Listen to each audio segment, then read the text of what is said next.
It is a gray, dreary, misty afternoon here in Fitchburg. It's football weather, isn't it? Fitchburg State University football live here on FATV. I am John Gugerty, joined today by Danny Bolak and Amanda Agassi. Alex Bogdasarian is on assignment, we'll say, in Indianapolis. Happy birthday, Alex. And today, the Falcons take on the Maritime Buccaneers. So, Amanda, we'll turn to you first. Tell us about how the Falcons have been doing. How did they perform in their last game against Bridgewater State? Well, last week they unfortunately lost 34-25 to the Bears. It was a really interesting game. Both teams came out really strong. Really, the Falcons were really looking for that first conference win. That would have been amazing for them. But unfortunately, both sides of the ball just really had issues really trying to gel together. We had a couple of the starters on the offense that were out. Your receivers, Jesse Laster was out. Some of our running backs as well. And then we had Garrett Delici go in for about the first couple minutes or so. He was able to get some points on the board for the Falcons, but unfortunately that ankle, that seems like that injury is not really going away. So they took him out and he didn't return for the remainder of the game. So we had our backup quarterback go in and he did amazing. And, it's really just getting some confidence behind him. He really needs a team to really give him that oomph, and that's what he needs. And he was able to get more points on the board, but, the Bears they were able to really step up over the Falcons, so hopefully they can prevail. And that really has been the story of the season for the Falcons so far. The ankle injury to Garrett Delici suffered in the first home game, that 34-3 win over Castleton State. And it will actually be James Antonelli starting at quarterback today for the Falcons. Is that correct? Yes, definitely. He's been practicing all week with the Falcons, so, they're really looking for him to really help bring home that win. And they're going to have a couple of their starters come back, like Jesse Laster, who was out. He's starting today as well, so you'll see some players returning. All right, and we turn now to Danny Bolak. And Danny, tell us a little bit about the Buccaneers. What kind of opposition can the Falcons expect to see today? Well, Maritime's a pretty strong team on the overall.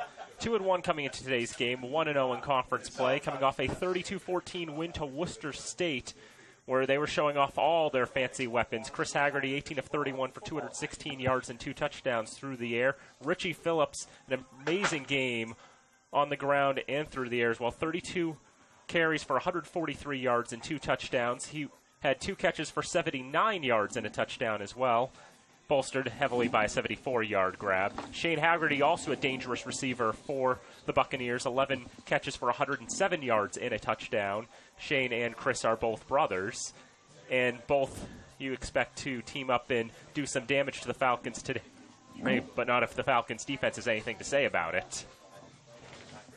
And I know it feels a little early in the season still. It is October 1st. This is only the 5th game of the year for the Falcons, just the 3rd game we've had the opportunity to broadcast here on FATV. But really, Dan, this is a must-win game for Fitchburg State, is it not? It is a must-win. Pretty much every game the rest of the way is a must-win. The odds of winning the conference have been greatly decreased since the loss to Bridgewater last week. But for the Falcons, really, the best they could do, try to win out. Know that they're going to be stronger than a lot of the teams they face. They came in facing 2 of the strongest teams in the conference to start the season. And so their best hopes are win out, try to finish 8-2, maybe get a New England Bowl bid, and try to win their first ever bowl game. So the weather is bleak. The season to this point has been bleak, but all hope is not lost. Would that be fair to say? I think that would be correct to say. Obviously, the Falcons will be taking it 1 week at a time, and as long as they keep racking up those wins, they could be at 7-8 wins before we even know it. Amanda, while we have a moment here before the game, why don't we go ahead and thank the underwriting partners who make this and all remote productions possible here on FATV. Of course, we'd like to thank Workers Credit Union, MART, Fitchburg State University, Minutemen Press, and Acme Carpet One, of course, and Rolling Stone Bank, Unitel, Centennial, and Enterprise, Vector 5, and Hub International. All right, and once again, the Buccaneers are taking the field. They'll be, as you see there, in the white jerseys with the navy pants and the gold helmets. And Danny, who are the main players on offense going to be for the Maritime Buccaneers? Well, it looks like more of the weapons that they showed off. Richie Phillips, a junior running back, 316 yards on 69 rushes this year, 7 touchdowns on the ground as well. Chris Haggerty, has completed 61% of his passes for 785 yards, but 261 a game. That's second in the conference in terms of yards per game. And in receiving, Shane Haggerty, 26 receptions for 276 yards and 2 touchdowns, 92 yards per game. Maritime's got some dangerous offensive weapons. And that's an interesting connection they have there with Chris and Shane Haggerty. Obviously, the younger brother throwing passes to the older brother. You can picture them doing that in their backyards. They've probably been pitch and catch to each other for 15 years, and now they're doing it on the field for the Buccaneers. Yep. To do this for so long, they've got some built-up chemistry, and that's got to help them a whole lot as they team up and they try to lead their as close as you can to a hometown team. They're both from Cohasset, and you'd expect that they come to Maritime, basically one of the only institutions in the Cape area. And you see there, Amanda, number 10 for the Falcons, Taylor Ekstrom. He was not able to play last week. Obviously, you see him there. He's suited up. He's ready to go. What kind of a weapon is that going to be for the Falcon offense? Oh, that would be amazing if he had a really good game. Taylor is one of their lead receivers, and he really does a great job. He's their captain, as you mentioned. He really does a great job at leading the team with the leadership and really keeping the guys on check and on point and really getting them ready for a win. All right, the Falcons are taking the field. It is a dreary day here at Elliott Field. If you're in attendance, you're a hardier stock than I am. I'm happy to be inside in the press box. If you're at home, perhaps you didn't feel like coming out to the field. You're watching us on FATV. I totally understand. Additionally, if you know anyone else in and around Fitchburg who might want to watch the game, anyone perhaps rooting for the Buccaneers, tell them to go to fatv.org, find the educational channel stream, and you'll be able to watch this game live from anywhere in the world. As the captains head to midfield for the coin toss, we'll step aside, we'll have the national anthem, and we'll be back in a moment. It's Falcon Football live on FATV.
Fitchburg State Falcon football live on FATV. I'm John Gugerty, joined by Amanda Agassi and Danny Bolak. And Dan, we saw there at midfield for the coin toss, Garrett Delakiai in street clothes. We knew he wasn't going to play, but Devin Samil as well was not in uniform. That's a big loss for the Falcon offense. It definitely is. You know, he's one of the leading receivers. He didn't play too much last week. He had one impressive catch where he practically dragged a couple Bears downfield on the Falcons' opening drive. But other than that, didn't see him too much on the field.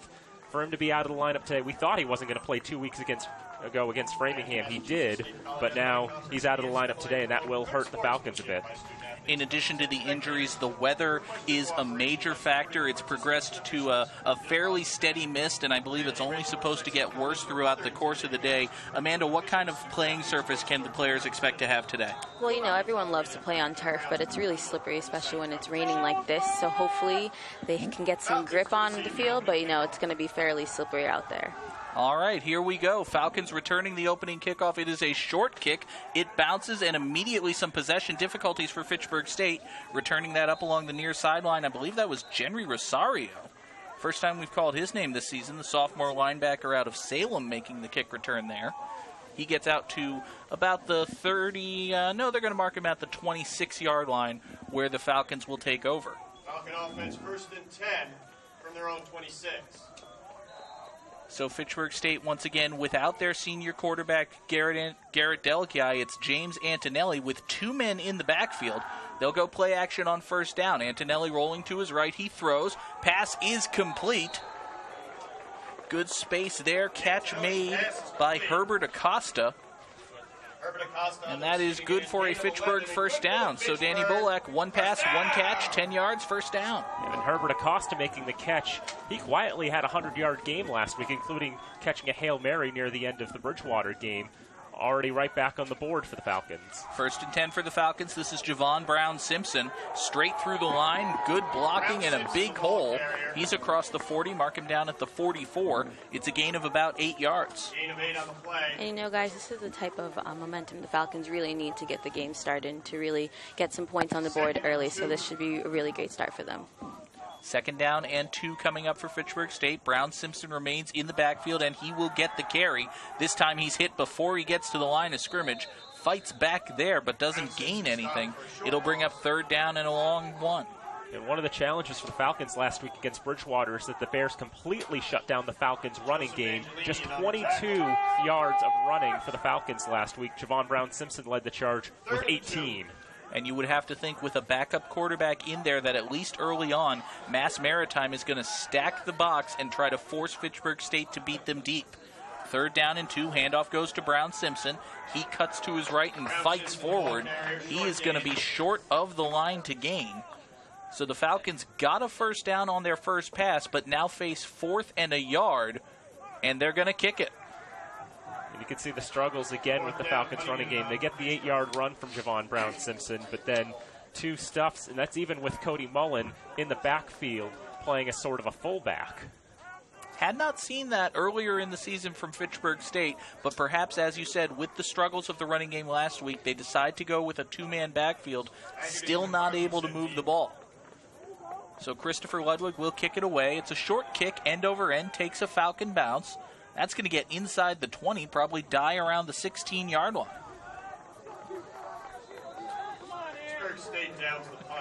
That was also another thing for the Falcons, too. It did seem like last week was a very windy game, wind blowing from one side of the field to the other, one end of the field to the other. And so punts were basically, the distance they would go was dependent on what direction you were kicking in.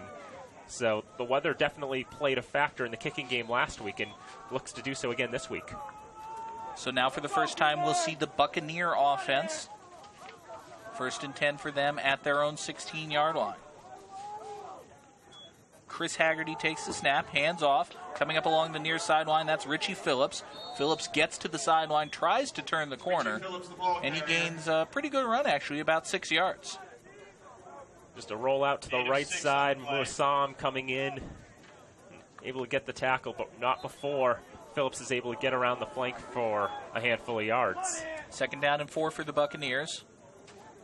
Handoff goes straight up the middle for Phillips this time. He's hit at the line, nothing going there. Might have gained a couple with the second effort. They're actually going to stop the clock. Move the chains, first down Buccaneers.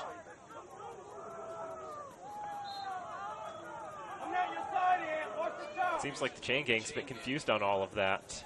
They have given the first. Handoff on first down for Mass Maritime again. Phillips, nothing going this time. He's down just across the 30-yard line, gain of about 3.5. It'll be second down and 6. Well, if you average 4.6 yards per carry, for every 8 or 9 yard run, you're going to have a 1 or 2 yard run to counterbalance that. But Phillips, a junior running back, very dangerous on the ground. And it is Phillips again on second down. Plows forward. Gain of 4. You also have to think there's only so many times you're going to be able to run that play. Just running before the Falcons catch on to it. Third down and 4 now. May see the first pass of the day for Mass Maritime. Nope, it's a handoff to Richie Phillips coming along the right side now. He breaks a tackle, lunges forward, first down and more. Richie Phillips is into Falcon territory. Just when you think he's getting tired, that he's starting to slow down, he just is able to break off those tackles and get free just for a moment. And that's good enough to get him to midfield and into Falcon territory. A first down for Mass Maritime. A big run there for Richie Phillips. Unfortunately for Mass Maritime, as you can see, they did suffer an injury. Can't get a number there. We can't tell who it is. Danny, you're the man with the binoculars. Help me out here. I'm trying.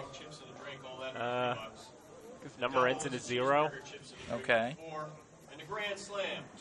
It limits your numbers, but then again, I can't even confirm that right now. Down in the worst possible angle. But you do never like to see these injuries, but it is a part of the game, unfortunately.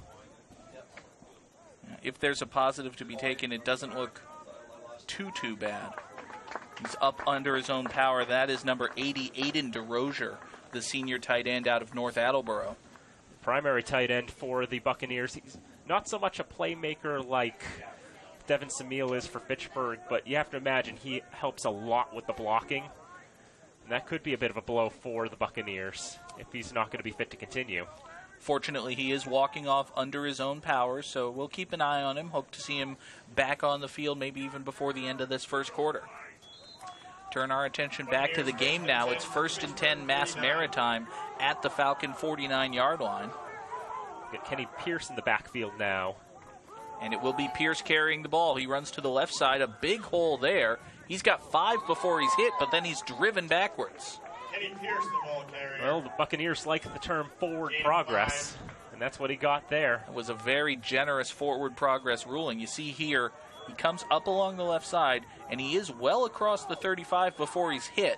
I thought he was trying to get yardage and actually went backwards. We'll go back to live action here, and he gets the carry again. Gain of 2.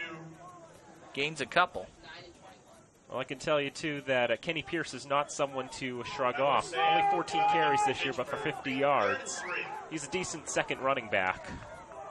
3 receivers to the far side for Mass Maritime. Pierce runs to the near side, and this play is blown up in the backfield. Malcolm Brown Simpson with a big defensive play. Amanda, take us through this one. Yeah, you know, definitely this is Malcolm Brown Simpson coming through and with a big stop, and this is exactly what he was doing last week versus Bridgewater, so we definitely need him to keep doing this, and defense has a great momentum right now.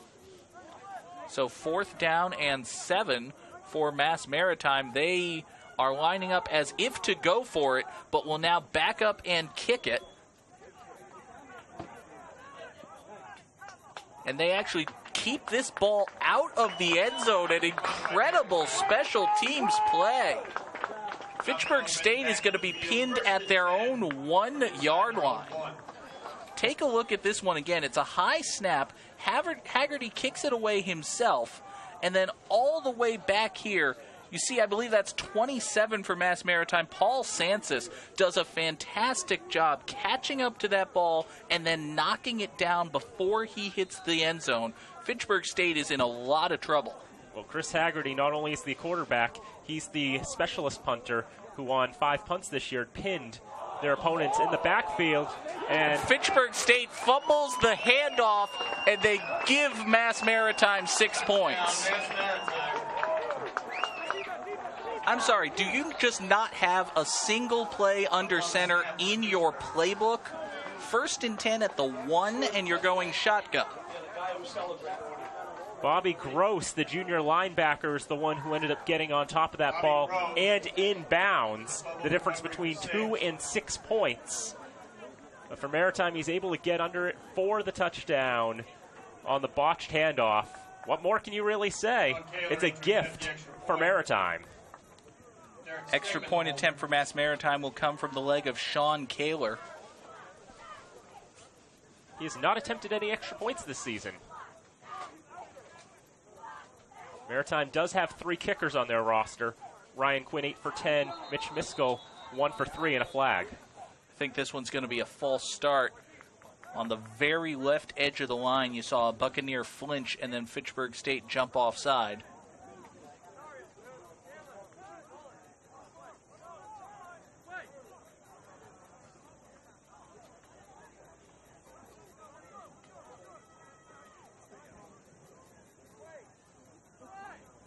Offsides.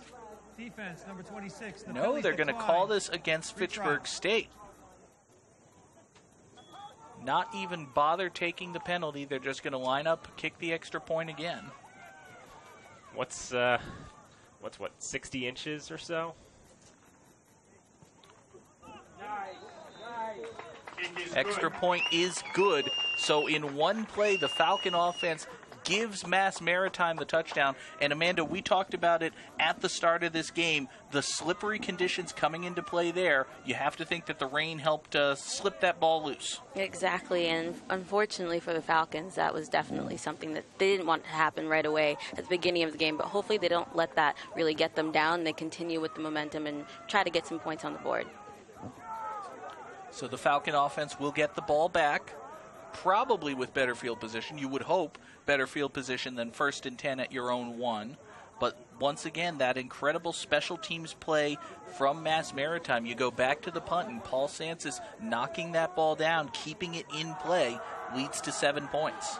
And last week, the Falcons had to deal with the idea of a quarterback punting, as Danny Higgins and Alex McLaughlin for Bridgewater were the ones dealing with punting duties, and they were guys, the quarterback and running back respectively, so you can never fully discount the possibility of a fake because you had the weapons to do it.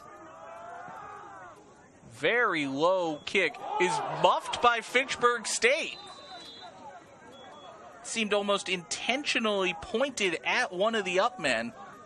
Fortunately, the Falcons are able to fall on this one, and they will wind up with good field position. These slippery balls definitely not helping the Falcons' cause. Just having trouble holding on to it at this point. On the first one, you thought it might just be a bad kick, but that was definitely an intentionally short kick pointed right at a Falcon. Mass Maritime very nearly took advantage again. Falcon offense now 1st and 10 at their own 40-yard line. In motion goes Jesse Lastra. Handoff goes to Sterling Garvin. He's hit at the line of scrimmage and driven backwards. Loses his helmet, so he's going to miss a play, and the Falcon offense just isn't getting anything going. This time, this is the first play I think we've seen them do where they only had one in the backfield in Garvin. Didn't have Mullen up there as a fullback. And that time just fought back there after he couldn't get around the line. He loses his helmet, so he must come off the field. Javon Brown-Simpson already ready. Personal foul, unnecessary roughness. Number 65. And a dead ball personal foul against the Falcons. They are just not doing anything right here in the first 5 minutes and change of this game. They can't run it. They haven't been willing to throw it. They can't hold on to the ball. And now they can't keep their discipline. Discipline's actually something they've been working on in the last couple of weeks that they've improved on. But that's already a bad start for them. At the very least, they don't get the 15 yards marked off for the personal foul. 2nd down and 25 now for Fitchburg State. Quick pass to the far side is complete. That's Jesse Lastra. He's going to get a couple, but it'll bring up 3rd and... Amanda, what's a town very far west of here? 3rd and Lee. Yes. Third and Lee. That is very, very far away. And, of course, I said they didn't mark off the 15 yards. That's because the scoreboard didn't mark it off. But regardless, just try to go with the quick throw. At least Lastra's healthy. Yes, definitely. I spoke to him throughout the week, and he said he's feeling a lot better. So hopefully we can see some big plays from him. Third down and 20. Antonelli with plenty of time to throw, and he throws it directly into the arms of a Buccaneer. Picked off by Mass Maritime, returning it back to the Falcon 40. That's Grady McCarthy.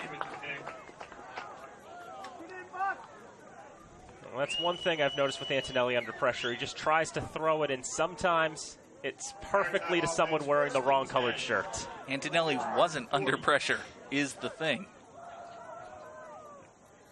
There wasn't really a Falcon within 5 yards of McCarthy. So Mass Maritime, already having been gifted a touchdown, now has the present of excellent field position. 1st and 10 at the Falcon 40. Kenny Pierce, the ball carrier, up along the left side, and he's brought down after a gain of 6 or 7 yards. And at this point, I'm thinking that Jeremy Cameron, the head coach of Mass Maritime, is perfectly content with just keeping it on the ground for the time being. Why even risk a pass? 2nd down and 3 for Mass Maritime, and it will be Pierce coming to the near sideline this time. Brought down from behind. That's Jeremy Garcia, the tackler for Fitchburg State. Just changing directions. Run to the left first time, run to the right this time. Now 3rd down and less than a yard for Mass Maritime, and they'll run to the right. Pierce is hit immediately. Great play there by Mahmoud Sam. No gain for Mass Maritime. It'll be 4th down. Of course, too, with the fact that, as we mentioned, Chris Haggerty is one of their punters, you don't really know if they're going for it. It's 4th and 1 from the 30. They have to go for it, don't they? You'd have to imagine so. Someone's going to call timeout just to make sure. The Buccaneers call timeout, perhaps changing the play call after seeing the defensive alignment for Fitchburg State. But Amanda, correct me if I'm wrong, but it's 4th and 1 from the 30. You've got to go for it here, don't you? Oh, yeah, absolutely. And, you know, the Falcons defense also right now is definitely making a big statement, and that's something that they did last week and need to continue to keep doing, because if offense can't really get any points on the board, defense really needs to make some big stops. That was part of the reason that the Falcons were down, I think, 28-7 at halftime last week after a horrid stretch in the back half of the second quarter where they allowed touchdowns on 3 consecutive drives. Right. So 4th down and less than a yard even. The ball spotted with the nose of it touching the 30-yard line, and the first down would have the tail end of the ball touching the 30-yard line. It's basically 4th down and the length of the football to gain for the Buccaneers. Just imagine the 30-yard line as the goal line in ice hockey, and if the object, the football in this case, completely crosses it, then it's a first down. There you go. Kenny Pierce remains in the backfield for the Buccaneers, and he gets the carry. He gets the first down. Nothing fancy about it, just a run up the middle, gain 4 yards, stop the clock, move the chains. Just a smash mouth play. Just run it right up the gut. Finds enough of an opening there. He only needed, as you said, the length of a football. Got plenty more than that. So now 1st and 10 for the Buccaneers. High snap, brought down well. Hand off to the right side. I believe that's Phillips back in. Indeed it is. 22 with the gold numbers, the blue trim. Immediately wrapped up by Kyrie Watford, and it's good to see him back. He's missed the last few weeks. Brian Monaco heads to the sidelines for Fitchburg State. He was slow to get up after that last play.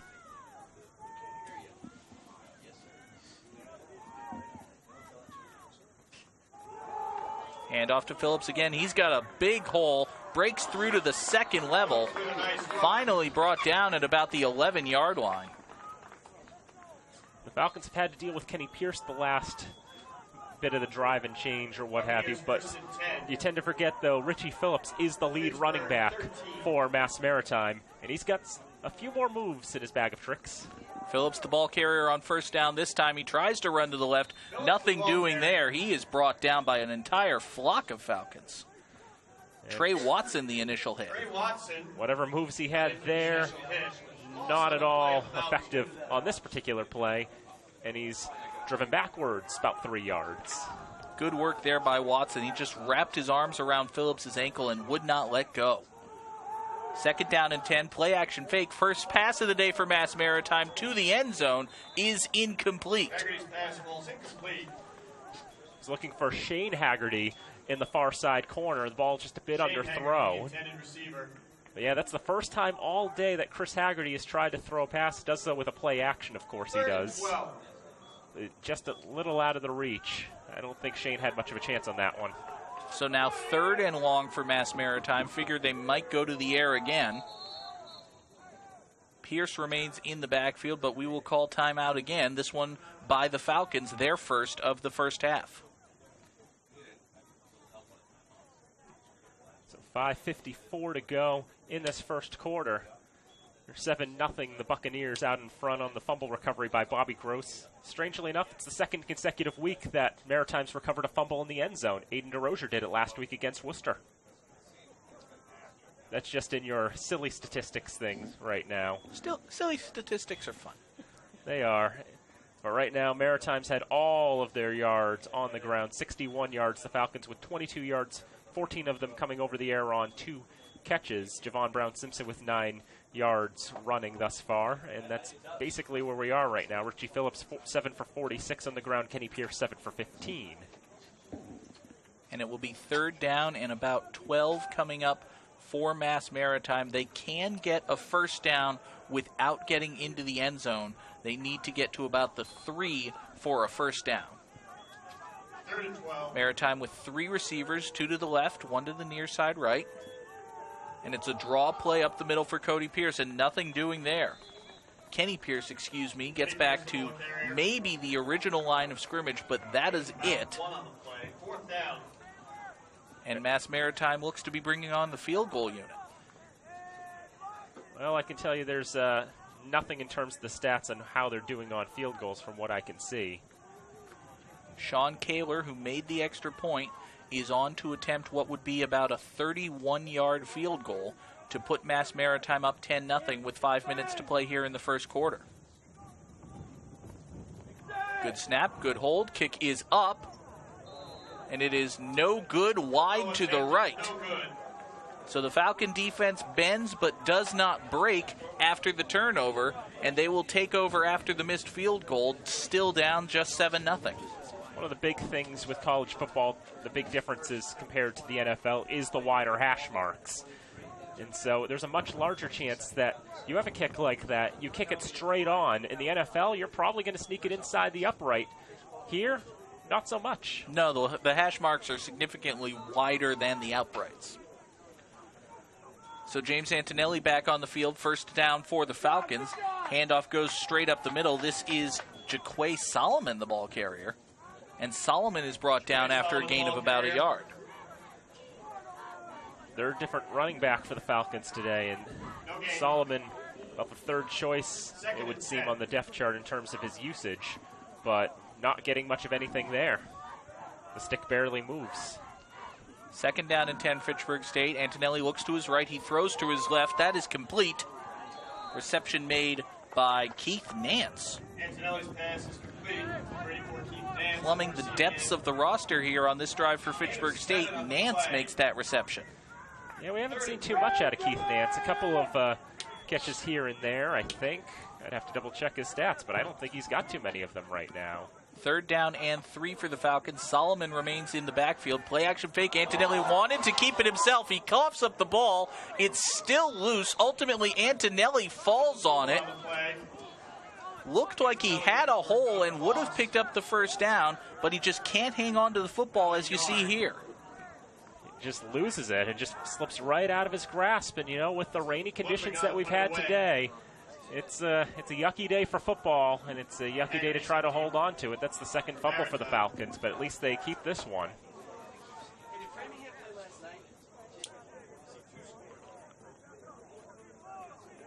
So Christopher Ludwig will kick it away. Falcon offense once again shooting themselves in the foot. It's a high spiraling kick. Fair catch called for and made at the Buccaneer 41. So if nothing else, they move field position. But if those are the kinds of victories you're going to claim, you're not going to claim many actual victories. And double checking the stats, that was Keith Nance's first career catch.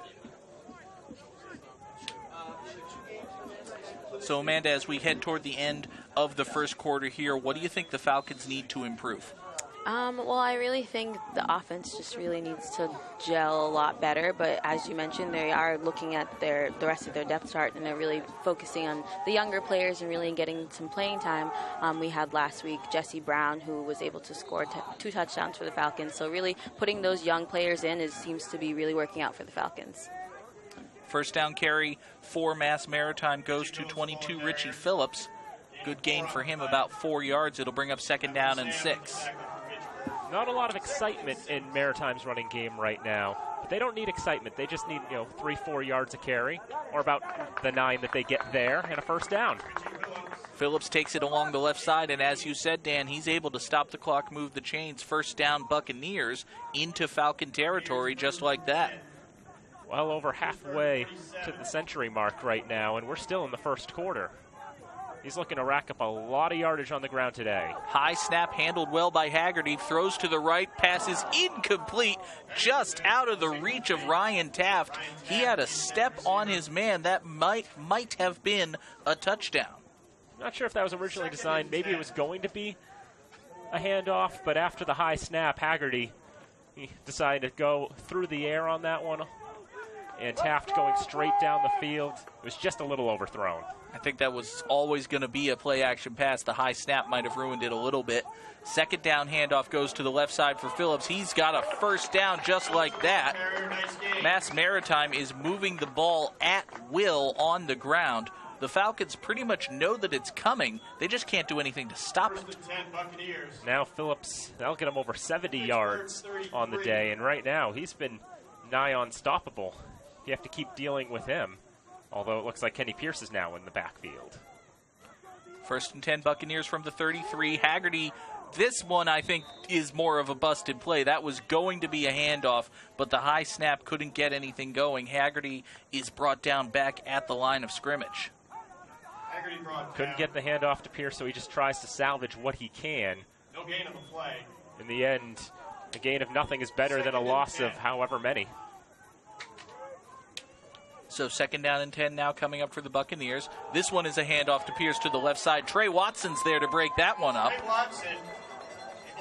He comes out of the pile with the football, but Pierce was very clearly down before he lost it. Gets the handoff, and then Watson, he guessed right on the play. Kyrie Watford was there to back him up as well. And that's the Falcons defense that we like to see, really aggressive and really getting after it. High snap on third down. They try to set up the screen. That's blown up in the backfield. Good work there on defense. Credit Malcolm Brown Simpson with the hit. And that's a loss of about 6, and Mass Maritime will kick it away. Of course, that was Maritime's first completed catch, too, trying to find Kenny Pierce on that screen play. And now the pooch kick, as we typically see now out of Maritime. Haggerty just kicks this one deep and out of bounds. Kick it out at about the 15-yard line. Actually, he's still moving up. The side judge marched about 5 yards further upfield than I thought he meant to. They're going to mark him at about the 12, which is more accurate. Again, Chris Haggerty, he's basically their coffin corner punter as well. They'll use Shane if they want to just drive it downfield. I don't know if our mics were able to pick it up, but as the side judge was marching up the field, we actually heard the Buccaneer coaches here at press level shout, "Where are you going?" Falcon offense now first and 10. Handoff goes to Javon Brown Simpson. He's able to gain a few yards. First positive run in a while for the Falcons. It'll be about second down and 5 now. Just trying to jump around to the left side, see if he can find something, go to the right side. Bobby Gross was in the way. He didn't want to get mixed up with him. We're now under a minute to go in this quarter. Second down and 4, Fitchburg State. Brown Simpson remains in the backfield, and he is the ball carrier. Hit at the line, but he's able to spin free. Cuts back up the middle, gets a block. He's across the 35. There's a flag down in the backfield, however. That flag is all the way back at the 20-yard line, and it is immediately indicated a hold against Fitchburg State, and this one's coming back. Well, it was the best play they've had all day. Unfortunately, it was illegal. That's summing up this quarter in a nutshell for Fitchburg. It's not gone the way they've wanted it to. 54 of the offense. A block in the back against the Falcons. Probably the one that was able to spring Brown Simpson, so bring that big gainer back. We'll see if we can spot it here on the replay.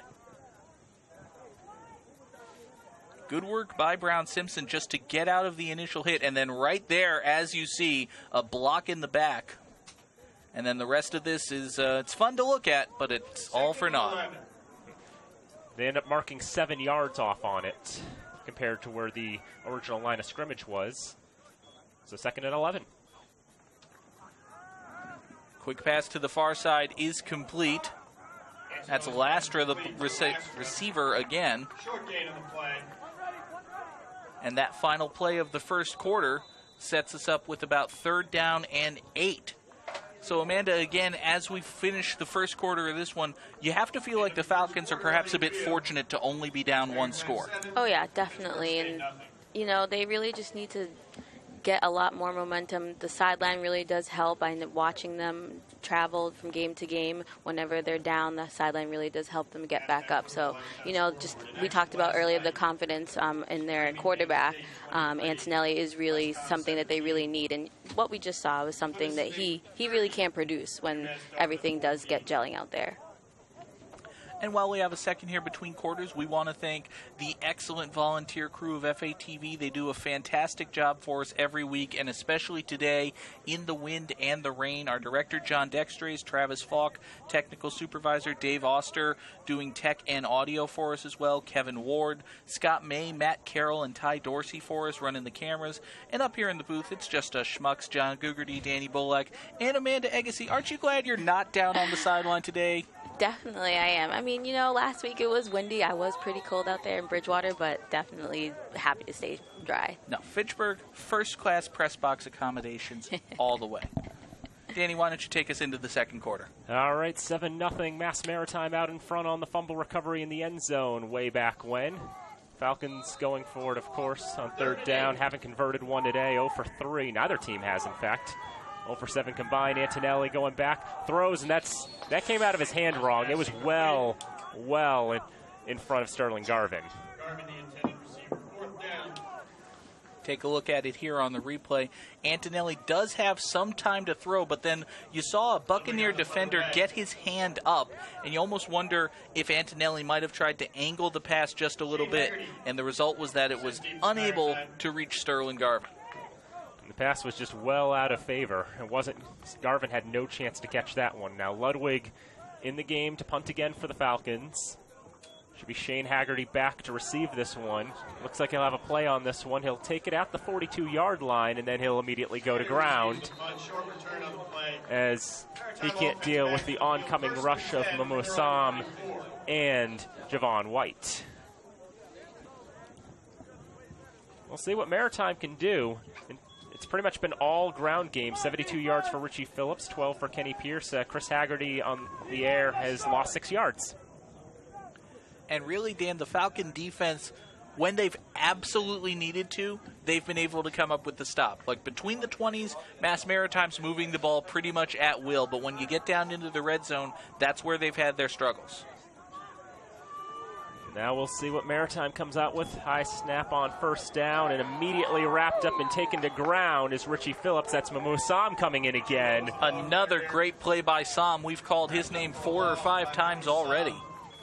He is having a standout year in his senior season.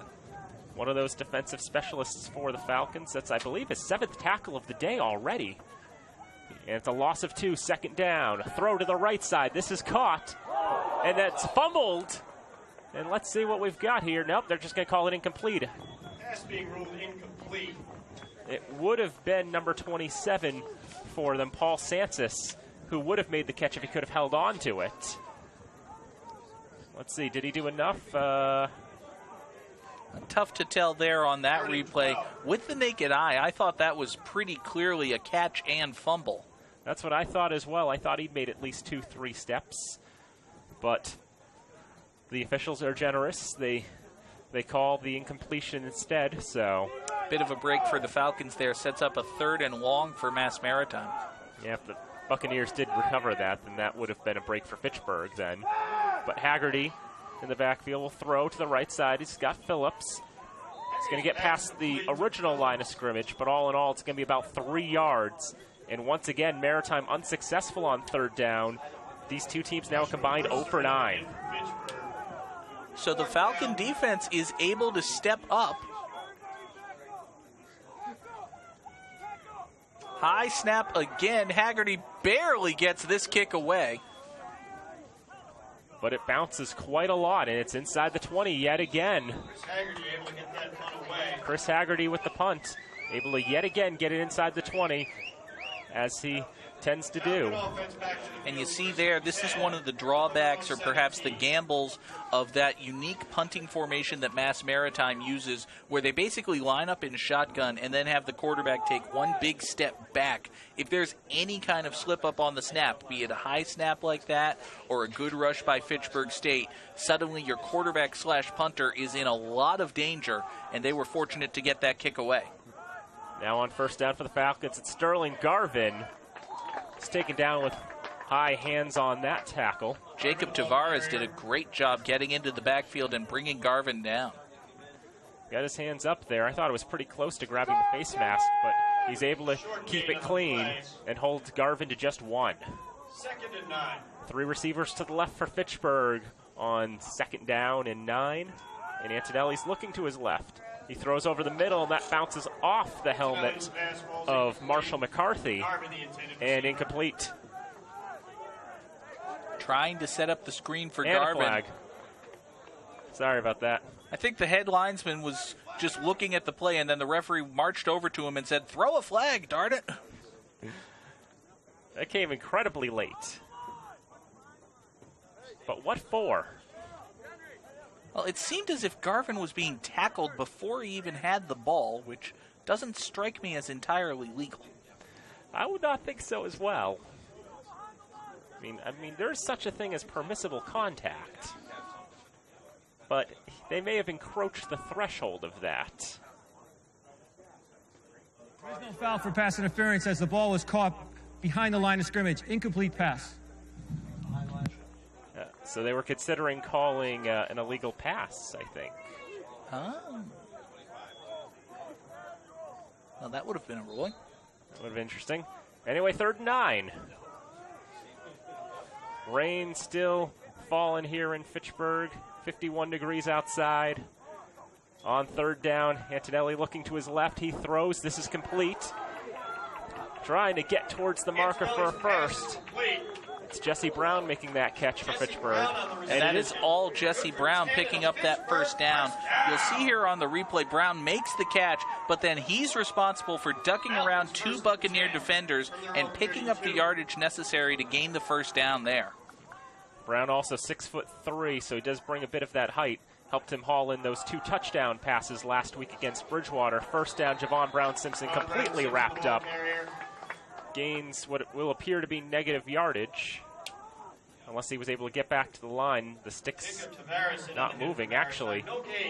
They'll give him about 12 inches. So brings up 2nd down. 2 receivers to the right for Fitchburg, but Antonelli looking to his left. He throws. It is caught. Immediately wrapped up. But it is Jesse Brown again making that catch. But it'll bring up another 3rd down. Now, one thing I've noticed, Amanda, and perhaps you can bring some expertise to this, with the backup quarterback in, we've seen a lot of young players taking over on the Falcon offense. Could that just be that Antonelli is more familiar with them from getting the backup reps in practice?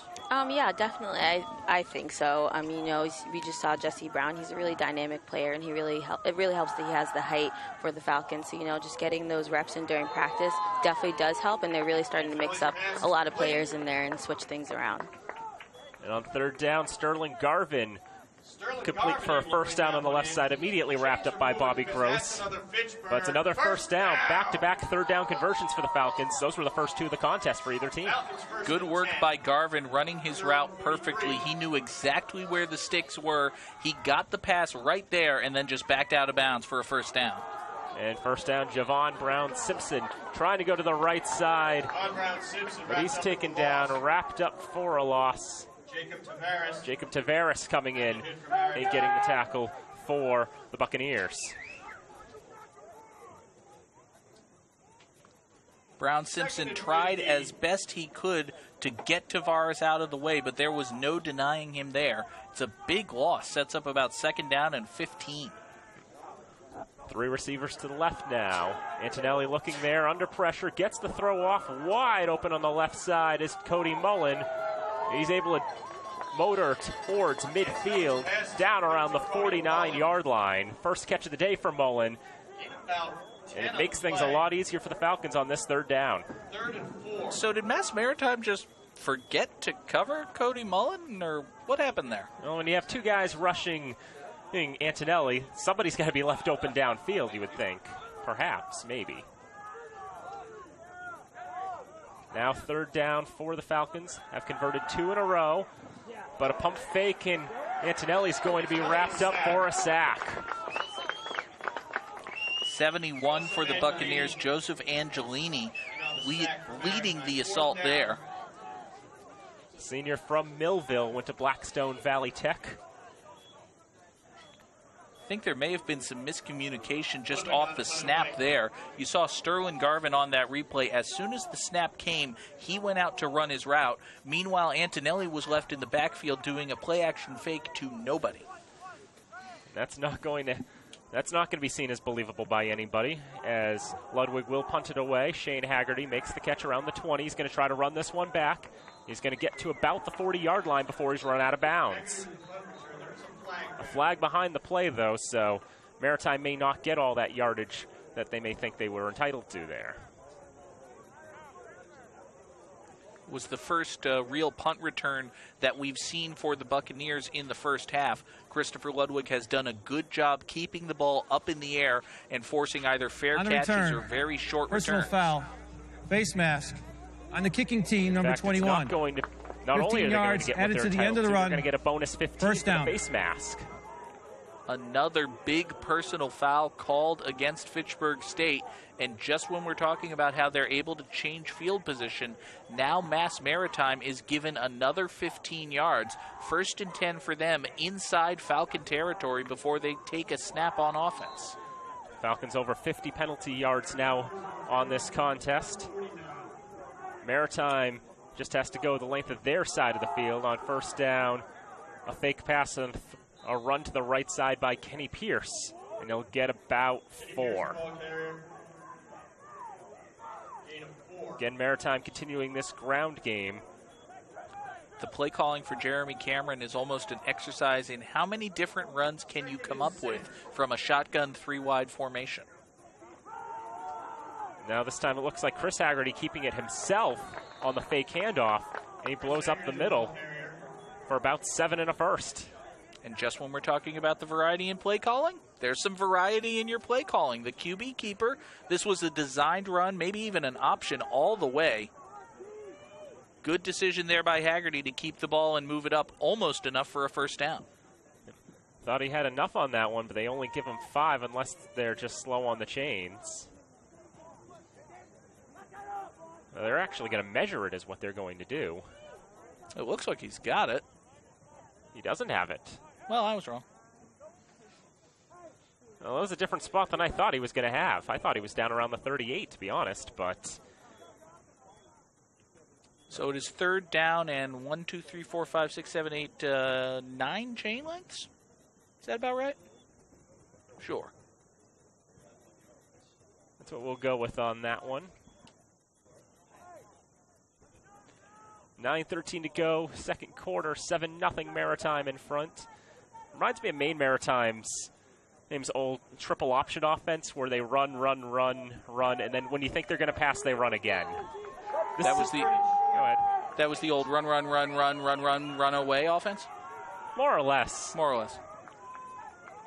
On third down, Haggerty drops back, throws in and out of the hands of the receiver. Would have been Paul Sansis making the catch there. Pass was a little high. We'll see here on the replay. Haggerty under pressure has to deliver kind of a jump pass from the back foot. Sansis is able to get a hand on it, but nothing more than that.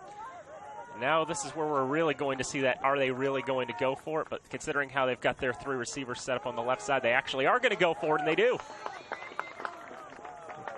So wondering, they had 3 receivers set on the left as if they were in a punt formation. But this time they actually do hand it off, and this time it is a first down. Yeah, 4th and 1 at the 40. You really got to go for that, especially with only a 1-score lead. Now on first down, it's going to be Phillips to the right side. Try to get to the flat there. He forced out of bounds in the end, and he only gets to the 35-yard line, a gain of 1. Run 15, 20 yards to the right, run forward 1. And it's 2nd and 9. 3 receivers and trips. A triangle-like formation. I guess I'm noticing now that's something Maritime has been doing on the left side. Not necessarily a punt formation, but Phillips runs through the middle on this 2nd down play and gets a few.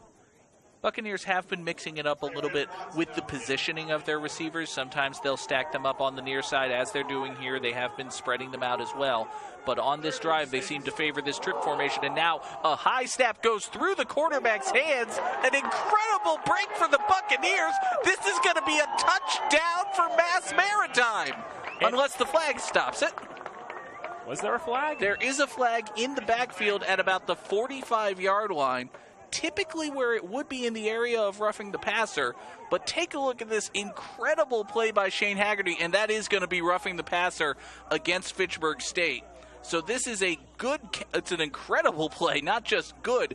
It is a touchdown for Aiden DeRozier. DeRozier, we saw him come off the field a little earlier, hurt. But after that, though, it was an incredible play just to bail out that. And interesting, that was Shane Haggerty in the backfield. And now Pat Haverty getting the explanation from our referee. And you have to think he's quite cross about the developments that have occurred here. All of a sudden, it's 14-0.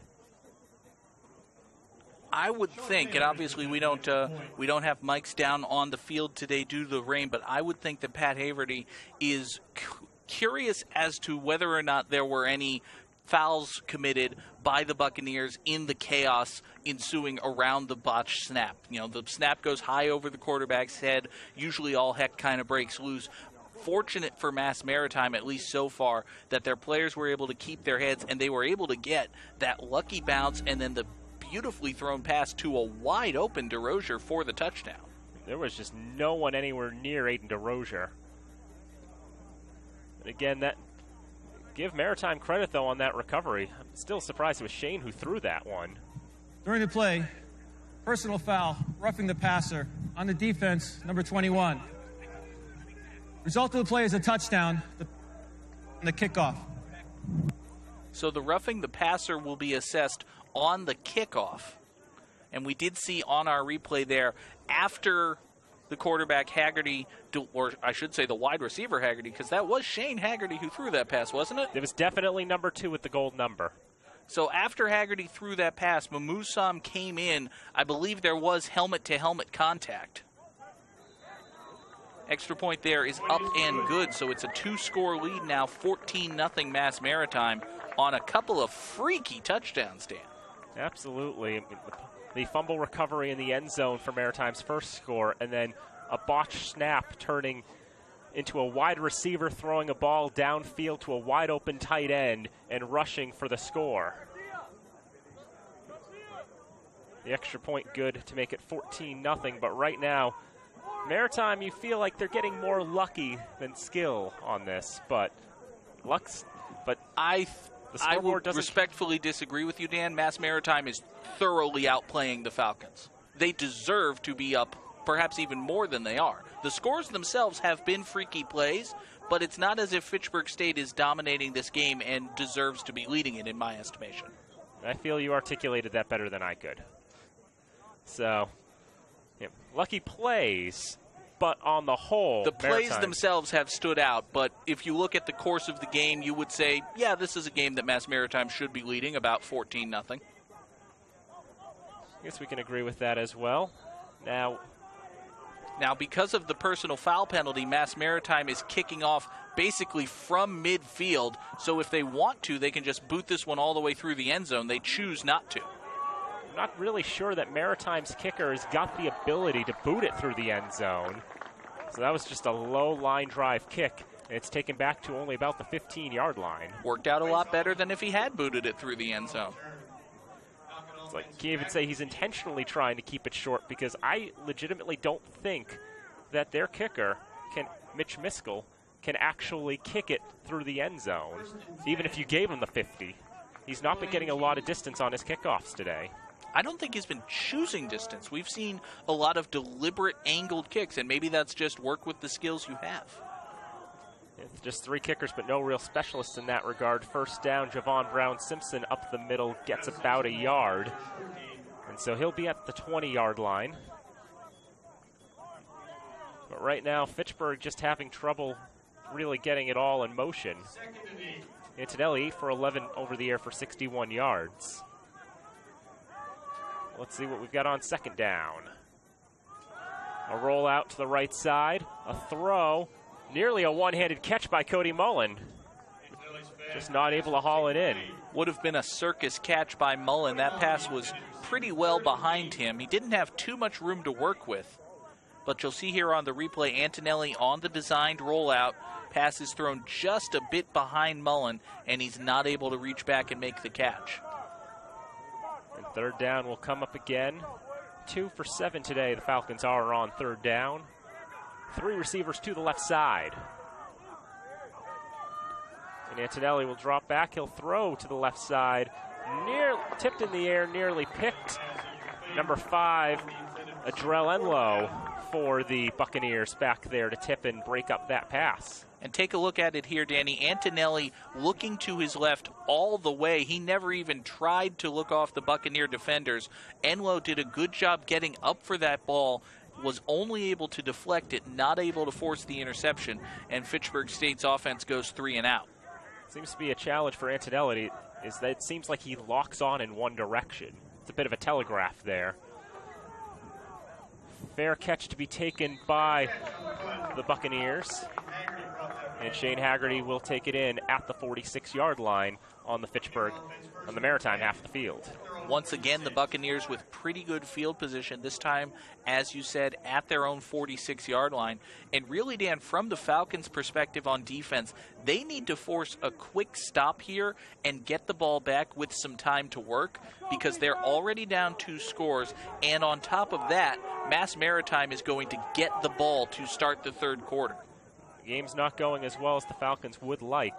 And on first down, it's going to be a run up the middle for about 2 yards. Kenny Pierce on the run. Hasn't been as successful on the runs today. Only about 20 yards to Richie Phillips' 75 or so. But still a necessary back for the Buccaneers. No, you absolutely need to have that change of pace, just if nothing else, to give Phillips a breather. He had 32 rushes last week, but you know he can't be making rushes forever. It's 2 Falcons wrapping up Pierce that time for a significant loss. Trey Watson leading the charge. See Pierce take the snap, look to the right, there's nothing there. He tries to cut back to his left, and there's even less nothing there. Trey Watson and Mamu Sam bringing him down, sets up about 3rd and 13. It'll be a pitch to the right side. Pierce looking, trying to get around the flat. He's not going to get enough for the first. He gets into Fitchburg territory, but that's about it. First time we've seen this little pitch play out to the right, try to mix up the rushing offense for Mass Maritime. It gets good yardage, but not good enough. So now 4th down and 4 at the 48-yard line. It really is an open question. Are the Buccaneers kicking it? They are lining up like they are. And it'll be Chris Haggerty who will kick it downfield. And it's going to take these hops. And the Falcons are going to be stuck inside the 5 again. They have to down it. And that could be a recovery for Maritime. That is a recovery. What in God's name is that man thinking? He's trying to kill the ball because Maritime wouldn't do it, but instead that counts as a muff, and Maritime gets the ball.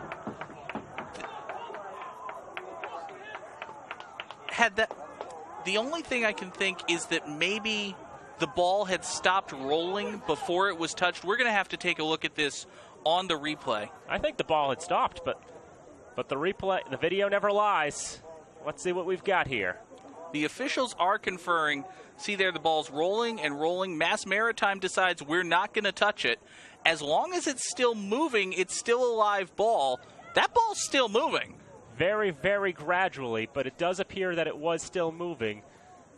The ball's still moving. There's no real argument for it to be a dead ball. It's an incredible kick for Mass Maritime, and frankly, a baffling lack of awareness by the Falcon defender there.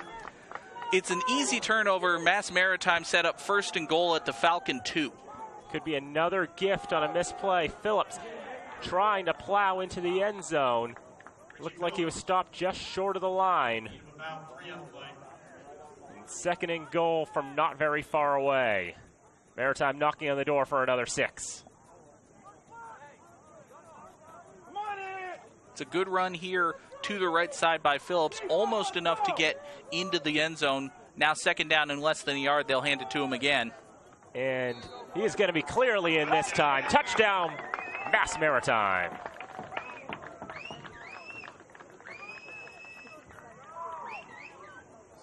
You remember the first home game of the season, Dan, against Castleton, where I remarked that it seemed as if the Falcons were presenting the game to Castleton on a silver platter, and Castleton just said, oh, no, we don't want it?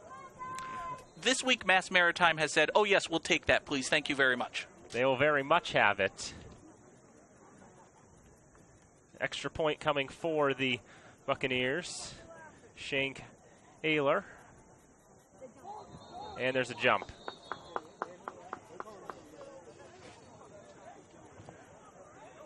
Second extra point today that we've seen motion from both sides before the snap. It looks like on this one they're going to penalize Mass Maritime, back them up 5 yards, make them kick a longer one.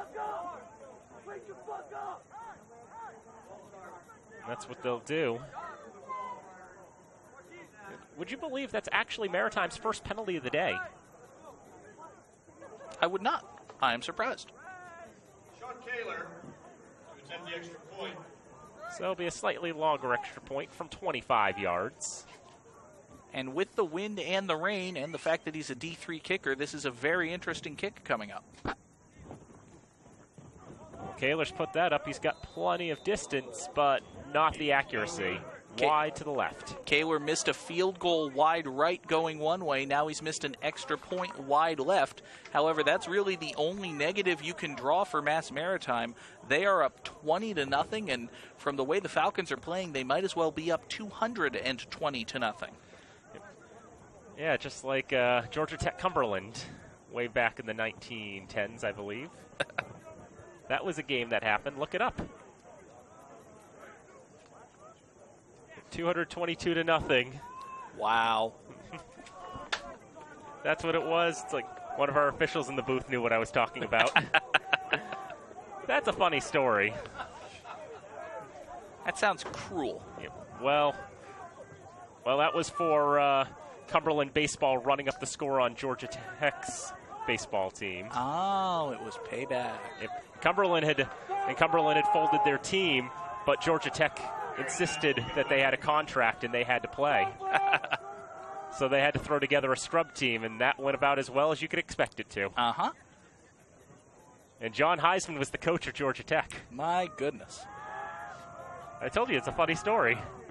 Oh, and that goes off a Falcon! Mass Maritime could have this one, too!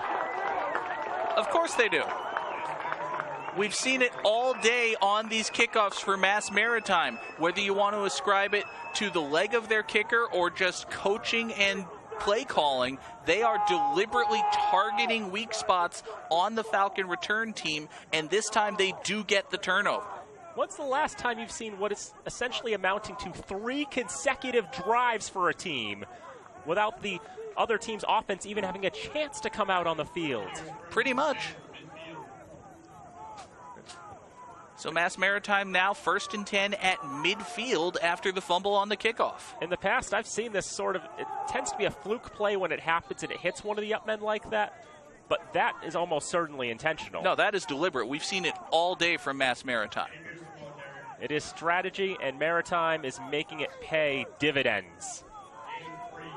3 yards gained on first down, 2nd down now for Mass Maritime. They will pitch it out to Kenny Pierce. He'll run up and get a few more yards there. Make it 3rd and not very far.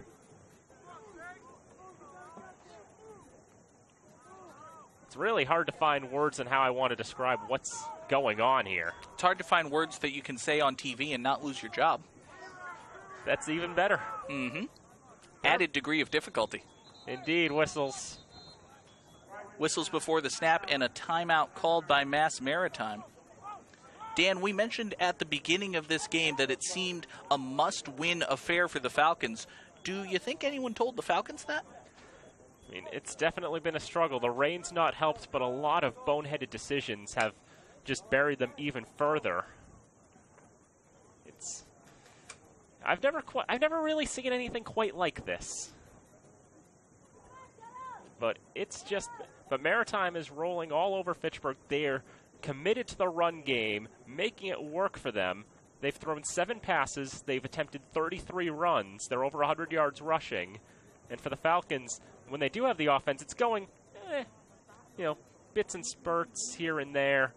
But really what it's come down to, it's like the defense has done well enough to hold up, but it's just been when stupid mistakes are made, misplays occurring, that Maritime's able to capitalize, and they're able to get these scores. As you've said, Maritime has definitely outplayed Fitchburg in the game. It's just the scores themselves that have been fluky. Exactly. Each score has come on a weird play. A fumble in the end zone, a broken play resulting in a touchdown pass by a wide receiver, a baffling decision to try to down a punt that didn't need downing sets up 1st and goal at the 4.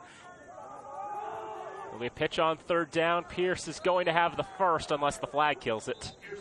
There is a flag in the backfield, typically in the area where there would be a hold, so we'll see if this is called back. The Falcons would gladly take those 10 yards if they can get them.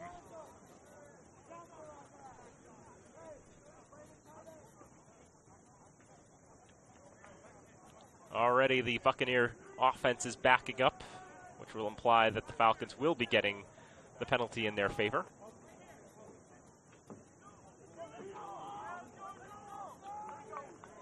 Unless you've got the trolling official out there. A chop block. So it's a chop block, not even a hold. That's 15 yards. Falcons will take it even more. They need every break they can get right now. So 3rd and 18 for the Buccaneers, and especially with their starting quarterback, they have not had an aerial attack. Their starting quarterback today, 2 out of 6 for -4 yards. They're just going to kick it away here on 3rd down and 20, in fact. Now that is surprising. And now you have to think every Falcon, I mean, no one was within 5 yards before it was down by Shane Haggerty. No, they ran away from that thing like it was a grenade. That's really the best thing you can do. When's the last time you saw a punt on 3rd down? Seen the Patriots do it a few times. D3 level, it's been a while. Honestly, especially considering the punting situation the Buccaneers have, I don't mind it. It's a good call. You would think that the Falcons would line up in a traditional defense, try to get it over their heads and get a roll. This one just didn't roll properly. On 1st down, a throw. Tried to go through a maze of arms for Taylor Ekstrom, but it didn't quite get there. Pass was delivered with a good amount of velocity by Antonelli, just a little bit to the left of Ekstrom, and he wasn't able to stretch out and make the catch. It'll be 2nd down and 10. Yeah, this accuracy just a little tougher when you've got the wet ball, bare hands, etc., etc. He's thinking about wanting to throw well downfield. Ends up trying to throw to the left side for Mullen, and that's a fine drop. It was going to be a loss anyway. You had it right, Danny. Antonelli pump faked and looked long, and Taylor Ekstrom was running a streak along the near sideline. He was pretty well covered, though, so probably a good decision to try to dump it off. Nothing Cody Mullen could do, though. The pass was inaccurate. Now 3rd and 10 again from the 34. Maybe one of the best starting field positions the Falcons have had today. And Antonelli trying to throw. That one is batted down at the line. So the Falcon offense, we hadn't seen them in a while after Maritime basically getting 3 drives in a row. Still feels like we haven't seen them in a while. Yep, Derek Anson, I think, might have been the one who knocked that one down. 87. A guy in the 80s playing defense. That's what Maritime's got there. And so Shane Haggerty, who's got a touchdown pass today, back in the around the 28-yard line for Mass Maritime. Ludwig to punt it yet again. He's going to call for the fair catch this time, not going to bother with this one. And he'll take it at the 26-yard line. 3:57 to go, first half. Fitchburg 0, Maritime 20. And for the Buccaneers, Dan, Mass Maritime can pretty much, well, you don't want to say salt this one away because it is only the second quarter, but if they're able to get points on the board here, make this a 4-score game, go into the lockers, and then get the ball to start the third quarter, they're going to make it that much tougher for the Falcons to mount any kind of comeback here. Basically got the foot to the throat in that circumstance, but right now it's just been a very, very tough first half for this Fitchburg State team. On first down, it'll be a run. Phillips to the right side, trying to get around everything, find some room on the right. He'll get a few on this one, and really, as long as you're getting about 4 yards a carry, Maritime's not going to complain about that, but Phillips is slow to get up. That's the last thing Maritime wants to see. Phillips has been running for over 80 yards on the overall today. One of the bigger contributors to this Buccaneer offense. Yeah, offensively for Mass Maritime, it's basically been Richie Phillips and nothing else overly productive. Kenny Pierce has been there. He's got 17 carries, but he only has a total of 35 yards. He's really been just the change of pace back to give Phillips a breather. And now as Phillips hobbles off to the sideline, that could seriously hamper the Buccaneer offense. Falcons feeling like they need every break they can get. You don't want those breaks to come on injuries, but the Falcons defense probably definitely feels like they can do better if Pierce is in the backfield and not Phillips, although Pierce is just dancing through everyone because I exist and I can run out of bounds. It's the broadcaster's curse. It really is. I can run out of bounds at the Fitchburg State 43-yard line. We talk about how Kenny Pierce hasn't been doing that well. He's only averaging 2 yards a carry. He shows us to be idiots by busting out a 25-yard run. Senior from Beverly. They mark it at the 45-yard line, and that will greatly enhance his run. His running yards. His long run was only 9. That was 25. Ran 10 yards farther. He could have doubled it. He'll get another carry on first down. Stumble across the 45 for about a yard. Good play there by Mamou Sam, blowing that one up in the backfield. And Sam has been very, very helpful to the Falcons' defense today. About a dozen tackles he's been involved in, which is a pretty high number, especially for the first half of the game. High snap, Chris Haggerty to the right side, and that is dropped. That's just a straight drop. It was a well-thrown pass. Looked like it was intended for Derek Stegman, and Stegman just couldn't bring that one in. Like one of the first times we've heard from Derek Stegman, the junior from Dover, New Hampshire. Just killed mine.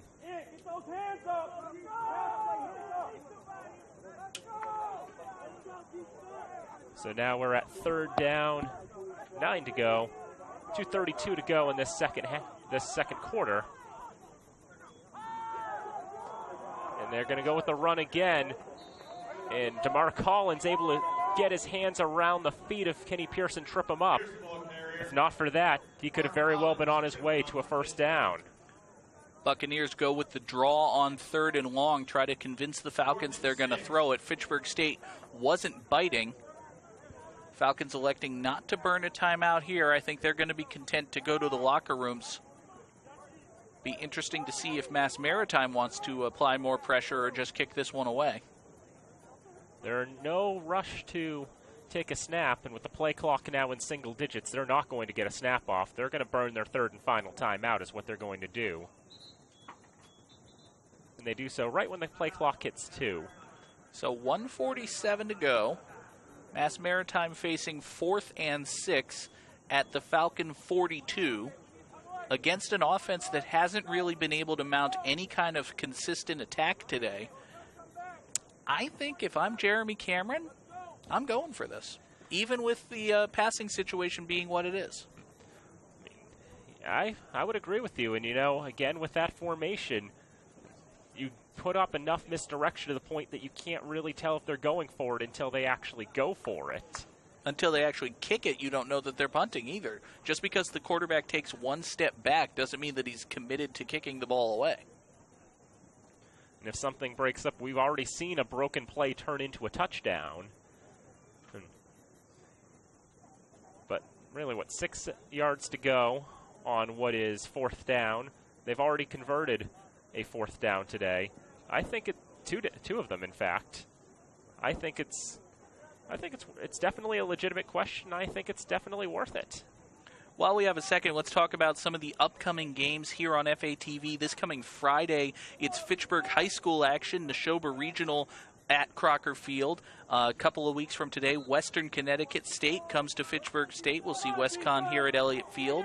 The following Friday, Marlboro High, and then Senior Day, October 29th, Westfield State comes to Elliott Field. They will punt it away, and it will be taken in by the Falcons. And a run back here. That'll go to about the 30-yard line. That looked like David Desemy with the run back for Fitchburg. Wasn't even sure if that was Desemy at first. I'm not used to seeing him take run backs, but there you are. In the backfield, running that back to about the 30. I think the Falcons had their base defense on the field just in case, and then when it became clear that Mass Maritime was going to kick it away, Deseme went back to return it. That would make sense. 96 seconds left in the half. See if the Falcons are going to try to do anything with this. Try the 2-minute drill. First down, and that is rejected. And taking the acclaim for that rejection is once again Derek Anson. Derek Anson just wagged his finger at James Antonelli like, no. Don't throw that way. I'm just going to swat it down. Don't do that. 6'3", 240 from Braintree. He's a sophomore. And he's pretty good at knocking down passes. I think that's the 2nd in a row. And on 2nd down, Antonelli will look to his right, tries to find Herbert Acosta through the middle, but Acosta not able to pull it in out of his reach. 5'5" is Acosta. That was a low pass. Acosta had to go down to get it, and Marshall McCarthy almost delivered a brutal hit. Acosta was in a lot of danger trying to go for that pass. Now another 3rd down for the Falcons, 2 for 9 on 3rd downs, and the 2 conversions came on the same drive. And we see Antonelli rolling to his left, definitely under a bit of pressure, and that is thrown into the nowhere. Just thrown away, there was nowhere to go. So the Falcons go 3 and out, trying to put points on the board. Easy for me to say. And they'll kick it away, and I suspect that we'll see Mass Maritime just hand it off a couple of times and go to the locker rooms. At this pace, I'm just looking through the play log now. When's the last time that Fitchburg has actually had a positive play of any sort? But do punts count? Because they've been punting really well. I don't want to count those. No. This ball is going to die inside the 30, so at least it'll be enough to deter Maritime from trying the 2-minute drill with 65 seconds left. But from my count, Fitchburg's last positive play was a rush by Javon Brown-Simpson way earlier in this contest. That was about 8 incomplete passes or so in the middle of that and all those botches. I see. 8 consecutive incomplete passes. Is that good? That doesn't sound good. I don't think so. I see. I don't think James Antonelli plays well in bad weather. That seems to be what I'm getting out of this. He's 8 for 19 now. Started 8 for 11, but it's all gone horribly wrong for the Falcons. First down. Handoff, as you'd expect. Looks like number 21 taking that, Matt Long. First time we've called his name, Matt Long, a freshman running back out of Weymouth, Mass. 5 feet 10. Get a fresh face in there, especially since we know Richie Phillips has been, let's see, he hobbled back to the sideline earlier, so get someone fresher in there. Get him some practice. It's interesting to see if this is just, Phillips is a little banged up, let's not risk him for 2 meaningless handoffs, or if this is legitimately, well, Phillips is out, we have to go to the next man on the depth chart, and that's Matt Long. Looks like Maritime will only get one more play in, and it's just going to be a knee. I have never in my life seen a victory formation with a shotgun snap. So that's a first. It's been a very interesting half, to say the least. One of the most interesting halves I've seen in a long time. But for Fitchburg, it's an absolute nightmare of a half. It is that. It is only halftime. There is time for a comeback. We encourage you to come on down to Elliott Field, or perhaps, given the weather, just sit on your couch and watch FATV. We're fine with that. We'll be back for the second half after this break. It's Fitchburg Falcon football live on FATV.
The Fitchburg State University Dance Performance Team.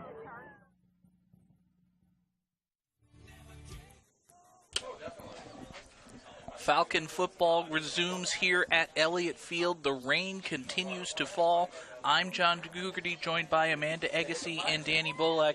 And Amanda, really, the first half, there's not a lot of bright spots for Fitchburg State. No, not really, and that's pretty unfortunate. It's kind of been like this for the past couple games with the Falcons.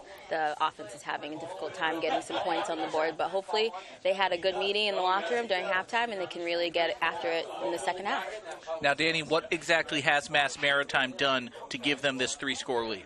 Well, they've been doing well to hold on to the ball and just drive down the field, keep the run game going in a consistent motion. They've run for nearly 150 yards on the ground today. Richie Phillips and Kenny Pierce have both been stellar on the ground, although Phillips did come off with an injury late in the first half. They haven't needed to throw over there. In fact, their starting quarterback has negative yardage on the day, but it hasn't mattered. Ordinarily, when your defense holds the opposing quarterback to 2 of 7 for -4 yards and the score is 20-0, you would think that you would be the team up 20-0.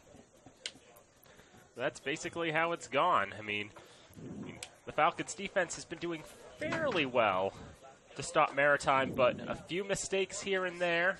and Maritime taking advantage of them have led to this scoreline being as lopsided as it is in what would seem to be the wrong direction. Mass Maritime has been able to run the ball. They obviously haven't had any success at all through the air.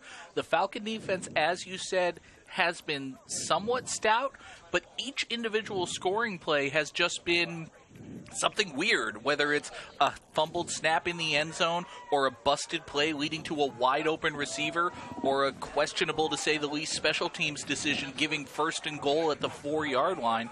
Mass Maritime, I'm not saying they don't deserve to be up 3 scores because they have handily outplayed the Falcons today, but each individual scoring play has been a fluky one.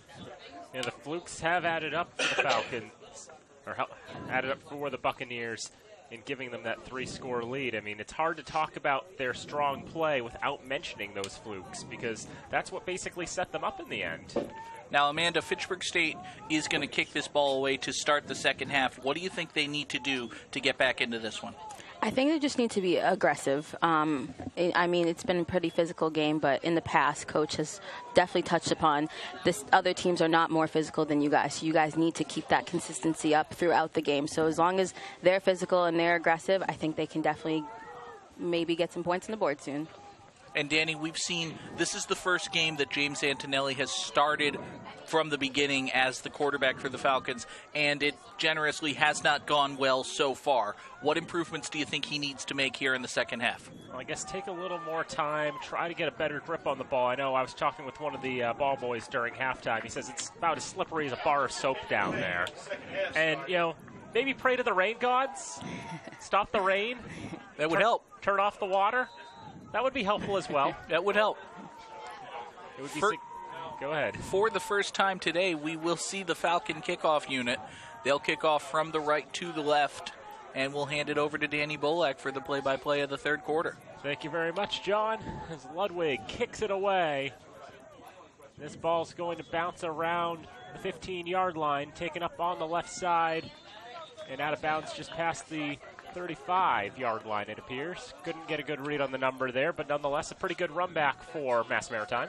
Yeah, we mentioned in our pregame meeting, Mass Maritime going with the gold numbering on the white jerseys, and well, you folks can see at home. It's a little tricky to call out some of those numbers. And those who are watching at home, you have it easy. Those numbers actually show up pretty well on film. Yeah, they look better on the monitor than they do in the field. That's honest. They really do. So 1st and 10 for Mass Maritime, starting at right on the 35. And they're going to keep with that run game, as you'd expect, right up the middle for about 2 yards. And that was Kenny Pierce, the ball carrier for Mass Maritime. 20 carries, 62 yards for him in the first half. The main offensive threat was Richie Phillips, and Phillips went down late in the second quarter with what appeared to be a leg injury. He has not returned, so it'll be interesting to see if we see Kenny Phillips going forward. Now on second down, it'll be a run again to the right side for Phillips. He just runs right into David Desimi. Doesn't yield any ground. Mahmoud Sam also there. Mahmoud Sam with a big hit. That's the 12th tackle that Sam has been involved in today. He actually flew in from behind and was able to slow up the running back Pierce. Really big game for him, so that's really good for the Falcons defense. And on third down, a pitch and a run up the middle, but not a lot gained. Won't be nearly enough for a first. So Mass Maritime goes with what brought them to the dance in the first half, and the Falcon defense was prepared. They stopped the Buccaneers 3 and out. And look at this, Mass Maritime is actually lining up in a punting formation. Can't really make any illusions of going for it when you're in your own end of the field. Now it's Shane Haggerty back to punt this time. First time we've seen him today. He's the distance punter for Maritime, along with kick returner and wide receiver and a lot of other things. Falcons going to let this one go. Guy who threw a touchdown pass, he's that too.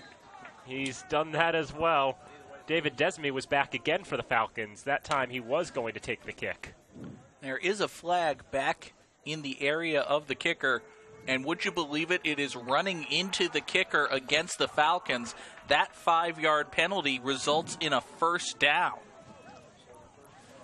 So Mass Maritime will be allowed to retain the ball, and once again the Falcons making a poor decision that gives Maritime the ball. Maritime 1st and 10 from their own 47. They've gifted Mass Maritime the ball so many times today. So many times. Turnovers, fumbles, interceptions, muffed kicks, dumb decisions, bad penalties. Every which way you can surrender possessions, the Falcons have done it thus far. And that's definitely been a pattern throughout the several games that they've played, just giving up little things here and there, but they really need to pay attention to that because those will eventually turn into pivotal moments that they need to score on. It really breaks up the momentum, and it's going to be about a yard for Maritime on that one. Looks like it was number 20 on the carry. It's another new name. That's Andrew DeCarter making his first carry, sophomore running back out of Nashua. Going a little farther down the depth chart. You know, Pierce has gotten all those runs in there. Got to give him a rest, so DeCarteret into the game as the one back. Play action, fake, throw, left side, incomplete. A bit overthrown. Shane Haggerty was looking for that connection from his brother Chris, but not to be. We talked at the beginning about how the Haggerty boys have probably been playing catch in one form or another for as long as there have been two Haggerty boys. That time, Chris just could not find Shane. The pass was well overthrown. 3rd and 9. Buccaneers trying to be successful on this drive, looking for somewhere to go. Up the middle and not getting much of anything is DeCarteret. They'll get to about midfield, not nearly enough for a first. So the Falcon defense again forces a 3-and-out, and this time it looks like Mass Maritime is going to line up in there. Maybe we're throwing it, but we're probably not. Punting formation. Desmie will be back to take this for Fitchburg, as it will be punted high in the air, not nearly as far. Everyone getting out of the way of this one as it takes a Fitchburg bounce. And unless it's the punt returner, nobody should be anywhere near those balls as they're punting. Pretty much. A tough lesson to learn, but it's a lesson that has been learned, I hope. One would hope. So Fitchburg State will take over 1st and 10 at their own 24-yard line or so. And while the wind has picked up, I actually think the gods may be listening. Has it stopped raining, or is it just a finer mist right now? I think it's a finer mist, but it's the wind has definitely picked up. I was out there during halftime, and it's pretty chilly out there right now. There's a late flag on the play. On 1st down, Sterling Garvin trying to go to the left side. He never found that hole. Also a flag on the play. That flag came in pretty well after the whistles had been blown. I believe it was actually thrown by the referee himself, so he should know what the call is here. Chop block against the Falcons. A chop block will tack 15 yards backwards. Well, actually, won't be. About 12 and a half because the line of scrimmage is only the 25. Yeah, it won't be nearly as many because it's half the distance. And actually, given the loss of yardage on the play, there's a chance that Mass Maritime may just take the down. Sterling Garvin was never really able to find that hole on the left side and just kept getting marched farther and farther backward. Yeah, I believe the Buccaneers are going to decline this penalty. Foxman's already set the marker to 2. Personal foul, chop block on the offense, number 56. That penalty's declined. After the play, dead ball, personal foul, number 37 on the defense. Penalty being forced 15 yards from the end of the run, automatic 1st down. There was also a personal foul against Maritime that's actually going to give the Falcons a 1st down. Interesting. So Mass Maritime elects to take the loss, but then there's the personal foul, dead ball, and now the Buccaneer coaches are like, wait, maybe we do want that penalty. Hold on. That would offset them, wouldn't it? No. Dead ball fouls and live ball fouls do not offset. So what would happen is they'd march off half the distance for the chop block, and then from that new point, 15 yards for the dead ball foul, and it would still be a Falcon 1st down. So there's no way the Falcons aren't getting a first down out of this. It's really just a question of how much yardage they're losing before they gain the 15 from the dead ball penalty.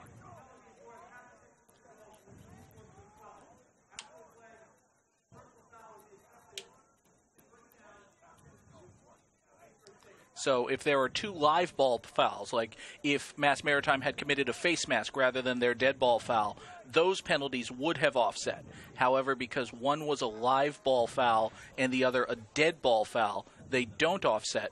They're both counted, and the result, because of the dead ball foul, is a first down for the Falcons. I'm Mike Pereira. Now back to the game.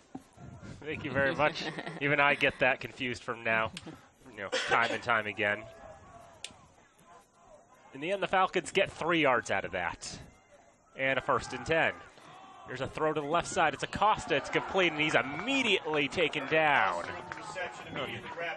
Adrell Enlow there for Mass Maritime.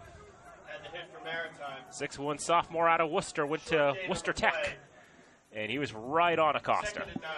Acosta had some room to work with. The pass didn't have a ton of velocity on it, so Acosta had to wait and wait and wait, and when he finally made the catch, there was nowhere to go with the ball. And now that one tipped in the air and incomplete. Acosta's looking for a flag. He feels he was accosted on that reception. I'm glad we have someone in the booth to laugh at my jokes. Can we keep you? I like you. That was a good one, though. Thank you. That. It was. Haven't had any of those pass interference calls today, but we haven't really had that many passes today either. On 3rd down, here's a throw well downfield, and that's going to go off of Enlow and out of bounds. There were 2 Falcons and 2 Buccaneers all in the vicinity of that ball. It almost looked like a jump ball corner of the end zone type play right around midfield, and it ultimately fell harmlessly to the turf. And so another 3 and out. Both these offenses really having trouble getting anything going right now. That's a situation that suits the Buccaneers a lot better than it suits the Falcons. Mm-hmm.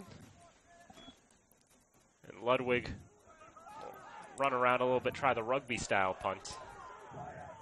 And it'll be downed at about the 39-yard line. Down by the Falcons.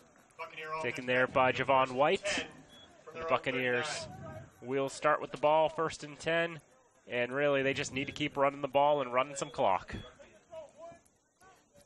And one thing you heard on that last punt play, was the coaches and ultimately the players on the Buccaneer sideline all shouting, "Fire, fire." That's a simple code word that every player knows. Just get away from the ball. Do not touch it.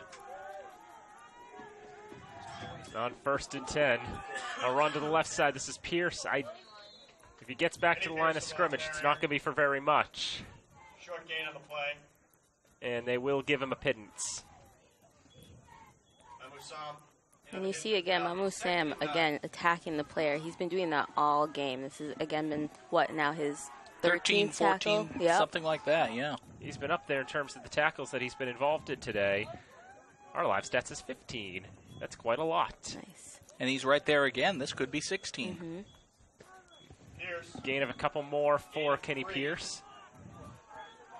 3rd and 6. But right now, Maritime's not really going anywhere, and the Falcons will take it if they can keep holding them like that. And go with the run yet again, trying to push the line forward. It goes nowhere. It'll be no gain or another pittance, but won't be nearly enough. At the end of the day, it runs clock.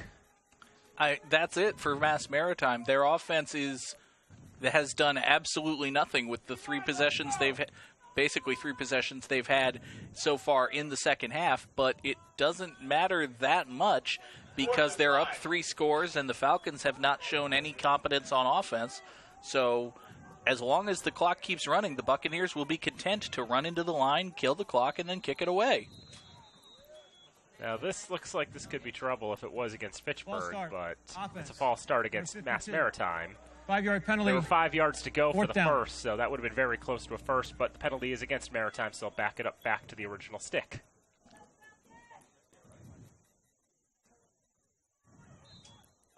A rare Maritime penalty, their 4th of the day. And now with the Buccaneers having further to go, they're going to switch on their more conventional punting unit. Switch out one Haggerty for another. So Shane will take it. The Falcons they had to call timeout. They weren't able to get their last guy off the field. They were going to have 12 men on. Jeremy Garcia making a beeline to the sideline. It didn't look like he was going to make it. Falcons just confused on punt coverage. And from the looks of it, 8, 9, 10, it looks like they had 11 to begin with. But they thought they had 12, so one guy was running off, and it's amazing how just a simple thing like which formation are they going to use to punt can throw a defense into chaos. And it doesn't seem like a special thing here, but if you're Mass Maritime, you just made the team that's trailing and trying to come back burn a timeout here in the second half. That's a big deal. It is a big deal. And you know what? I want to thank the underwriters now. Absolutely. Go ahead and thank the underwriters. I want to thank the underwriting partners that make our FATV truck broadcast possible. They are Workers Credit Union, MART, Fitchburg State University, Minuteman Press, Acme Carpet One, Rollstone Bank, Unitil, Sentinel and Enterprise, Vector 5, and Hub International. You thanked the underwriters. Yep. Yay! We thank them for all they do. Now the Falcons will have one back to receive. They were going to have 2 punt returners, but now they go with just the one. It'll be a fair catch called for and bobbled a little bit by David Desame, but he goes to ground, keeps it. It's a degree of difficulty on the fair catch by David Desame. But he comes up with it nonetheless, and it's not a muff. I mean, it's not going to be the worst thing we've seen today. That is true. Nothing will top what we saw in the first half. God, we hope so. Please. Now, with 9:04 to go in the third quarter, Fitchburg just looking for a spark. Anything, really. Antonelli looking to just get on a roll. He gives it off to Javon Brown-Simpson. No, he takes it himself. I've actually lost where he is, but he's the guy in a pile of Buccaneers who lost the football but is going to be ruled down. I got fooled on the fake to Brown-Simpson, but he keeps it himself. Runs up the middle, trying to find some yardage. Tries to hold on to it. Pretty much as the whistles were blowing for Antonelli's forward progress having been stopped, the ball was stripped out of his grasp. So a bit of a break there for the Falcons. They keep possession now, 2nd down and 7. Now out of the pistol, Antonelli looks to his right. He throws. It's incomplete, and now I've just lost my binocular tracking ability. That's 2 plays in a row I've blown. Believe that was intended for Ben Sattywhite, junior wide receiver out of Salem. He's made some plays here and there, the track and field star for Fitchburg State. But nothing there, and now 3rd and 7. The Falcons on 3rd down today, 2-4-11. Antonelli rolling to his right, looking for somewhere. And he finds a completion. This time it is to Sattywhite, and he's not going to have enough for the first. Sattywhite for a 4-yard gain. Good completion to the right side. It's just not enough yards. We've seen a couple of times here in this game Falcon receivers making the catch short of the line to gain and then having some moves and picking up the first down. This time, no such luck, and the Falcons will elect to kick it away, down 3 scores, facing just 4th and 1. Well, these 3rd down conversions have been difficult for these teams, to say the least. 24 of them today, 24 opportunities, 3 conversions. And I think they were trying to fake the punt, and the operative word there is trying. And, well, just when you think it can't get any worse. Direct snap to Cody Mullen. Didn't the Patriots run this play in a Super Bowl? Didn't the Patriots lose the Super Bowl they ran this play in? I don't think too much about those Super Bowls. Yeah, I try not to either. So the design of the play, which was botched because of the fumbled snap, was it was supposed to be a direct snap to Cody Mullen, catch them off guard, he runs for a yard, everyone's happy. Instead, the Buccaneers take over 1st and 10 at the Falcon 26-yard line. That's the 5th fumble of the day against Fitchburg. Meanwhile, Chris Haggerty's going to have a go at throwing the ball downfield. And it goes off the helmet of Kenny Pierce, and he was out of bounds anyway.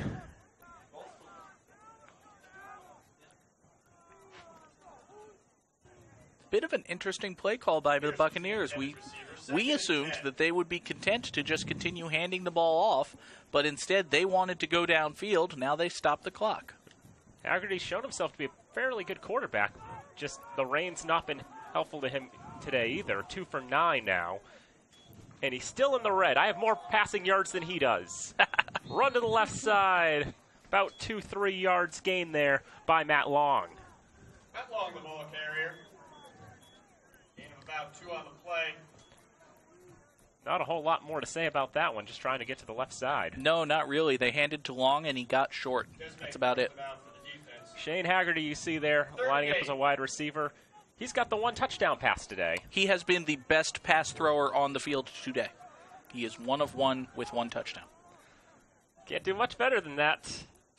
And so this time it is a throw, Haggerty to Haggerty. It's not going to be enough for a first. A quick wrap-up there.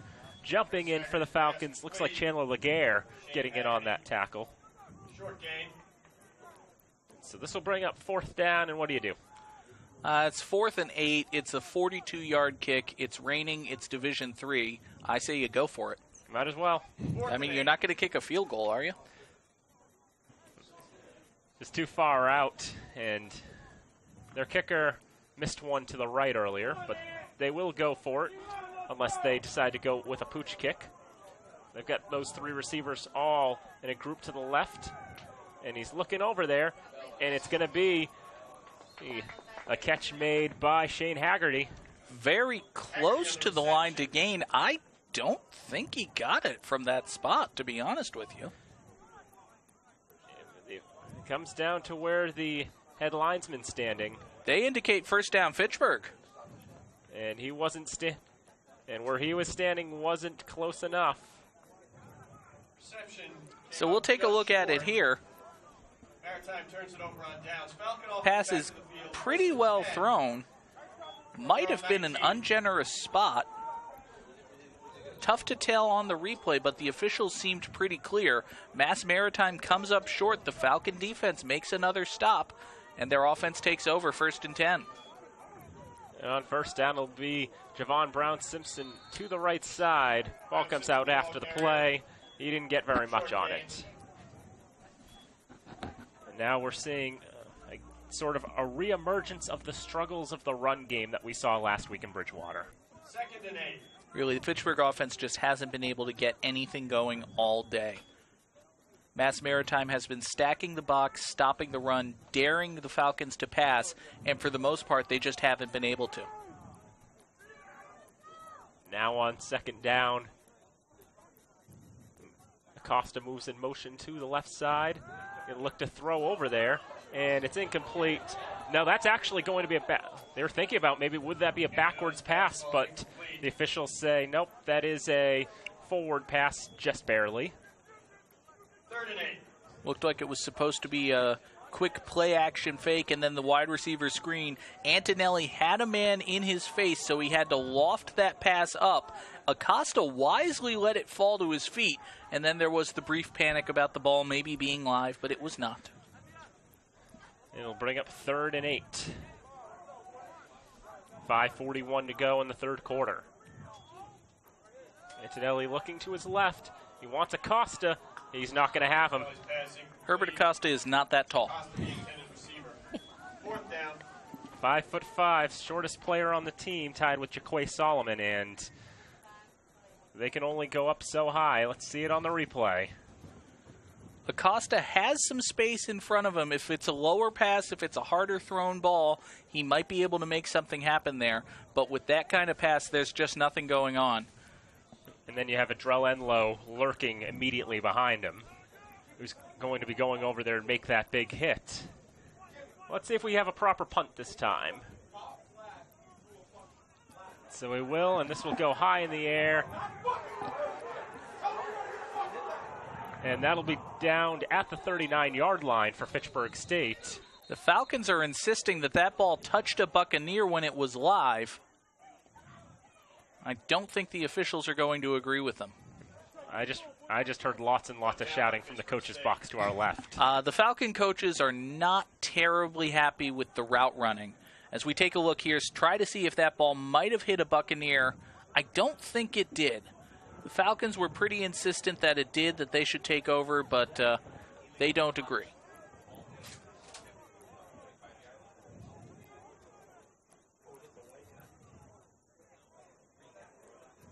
Oh, the issue here is actually one of the Falcons got hit. One of the Falcons touched the ball, so it's a much shorter kick than the bounce would have indicated. I didn't get a good look at it myself, but we weren't Buccaneers really looking out first and for 10. it there. But Maritime's going to have the ball in a much better spot. It's 15 yards better than they would have had. And so on first down, quick throw right side, taken in there. There, that is Paul Sansis. Pass complete. And the ball comes out well after the play. Francis on the reception. Short gain. So with that completion, Chris Haggerty is now 5 of 12 for all of 2 yards today, so he does not have fewer passing yards than you do, Danny. The starting quarterbacks in this game combined are 15 for 38 for 70 yards. Is that good, Amanda? I don't think that's good. No, I don't think that is great at all. But, Okay. you know, you kind of think, well, is the weather playing a big factor? I think so. These players need to stay warm, and they definitely are trying. Whistles kill the play here. Just down. imagine if we were playing on a grass field. If you think it was bad before, false start against Offense, Maritime. number 51. Well, folks 5-yard watching at penalty, home in Fitchburg, I'm second sure down. plenty of you saw the game last night. Fitchburg High playing in similar conditions at Crocker Field. Not a particularly great performance last night by the Red Raiders either. So, Are the Red Raiders still looking for their first win? well, they didn't get it last night. So if they were still looking for it going in, then yes, they still are. Yep, Groton Dunstable, too formidable of an opponent. Yeah. Now it'll be 2nd and 15 for Mass Maritime. See what they do here. A quick designed run, roll to the left, and Haggerty's going to get back to the line of scrimmage, and that's about it. Short gain. Again, another one of those lots of running in one direction and not very much forward. A lot of lateral, and as you said, not much actual progression. Haggerty might have gotten a yard back there. Call it 3rd down and now 14. So we're ticking closer to 4 minutes to go in this third quarter. The Falcons' defense has been quite stout in this quarter,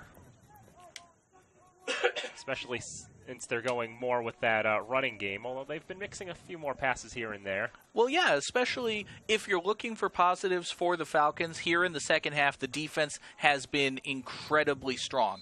In the first half, it was more of a bend but don't break, and the Buccaneers take a timeout here. It'll be their first of the second half.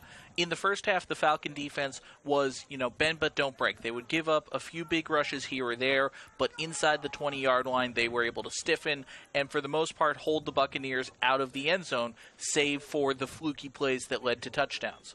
Here in the third quarter, Mass Maritime, I believe they might have one offensive first down. They have not been able to move the ball pretty much at all. Their rushes have been stuffed. Their passes have been inaccurate or short of the lines to gain. The Falcon defense has been very strong here in the second half. Unfortunately, as strong as the defense has been, that's how inept the offense has been all day. And the one first down that Maritime got was on a penalty, too, no less. So Maritime has really gone nowhere fast in this second half, and this Falcon team has shown itself to play much better when coming out of the locker room. The problem is these first halves have not been so great for this team this year. They've got to do more with the Haverty pep talk at the beginning of the game and not so much in the middle of the game. 3rd and 15 for the Buccaneers. And now this is going to be a pass from a different quarterback entirely, and it's going to be a catch for Shane Haggerty. And he's still on his feet inside the 10. Where the heck has Ty Ebden been all day? Did he just get here? That's an incredibly thrown ball by the freshman quarterback out of Gales Ferry, Connecticut, Ty Ebden. First time we've called his name today. A beautifully delivered ball. Take a look at this one. Drops back, throws a brilliant pass that you think it's like in this weather you can't possibly throw a pass like this. But yet the third different Buccaneer to throw a completion today, and it's the freshman out of nowhere, Ty Ebden. And Ebden will remain as the quarterback. And he's going to keep it himself on the fake handoff to Pierce. He's not going to get anywhere.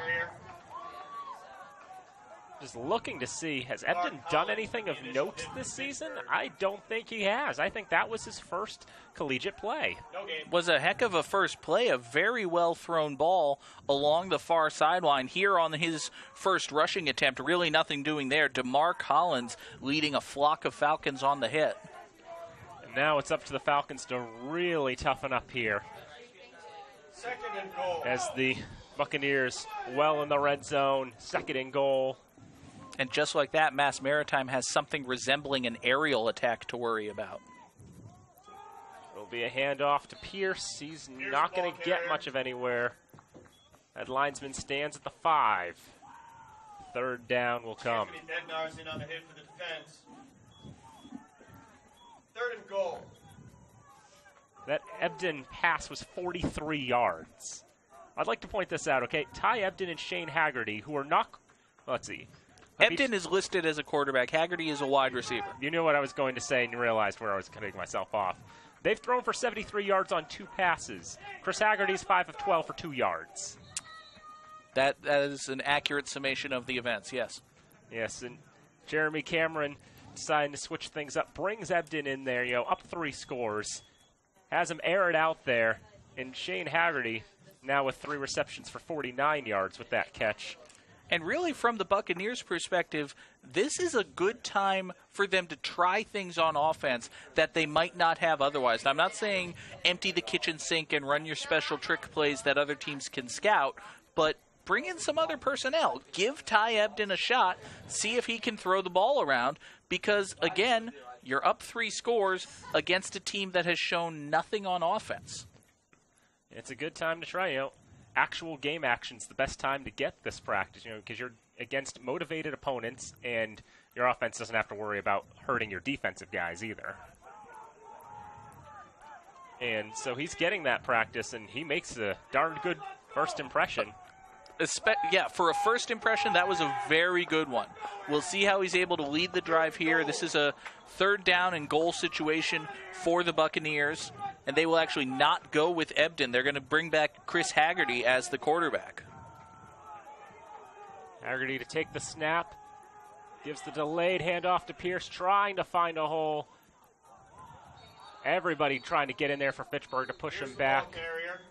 In the end, he's going to get a couple yards, but might have gotten back to the original line of scrimmage. I think they're going to mark him back down at the 5. Just nothing doing at all here for Pierce. And so 4th down coming for Mass Maritime. We've seen them attempt and fail a field goal, but it doesn't look like they're in any rush to get their kicking unit out there. So either they go for it or they're going to burn a timeout, and they only have 1 left. The Bucs are going to take their last timeout, or they're just going to take the delay of game penalty, I assume. But nope, timeout, Mass Maritime. So they are content to burn their last timeout. We'll see if they bring on the field goal unit or not. They did, as you said, Danny, miss a field goal coming this direction wide to the right, and it was from the right hash mark. This would be from the left hash mark, which might make which certainly would make a difference in the angle of the kick. Mm-hmm.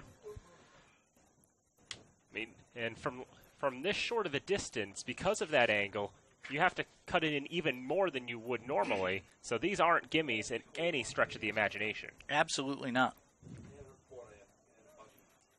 Would be probably about a 22-yard kick And it looks like they are going to line up and kick it.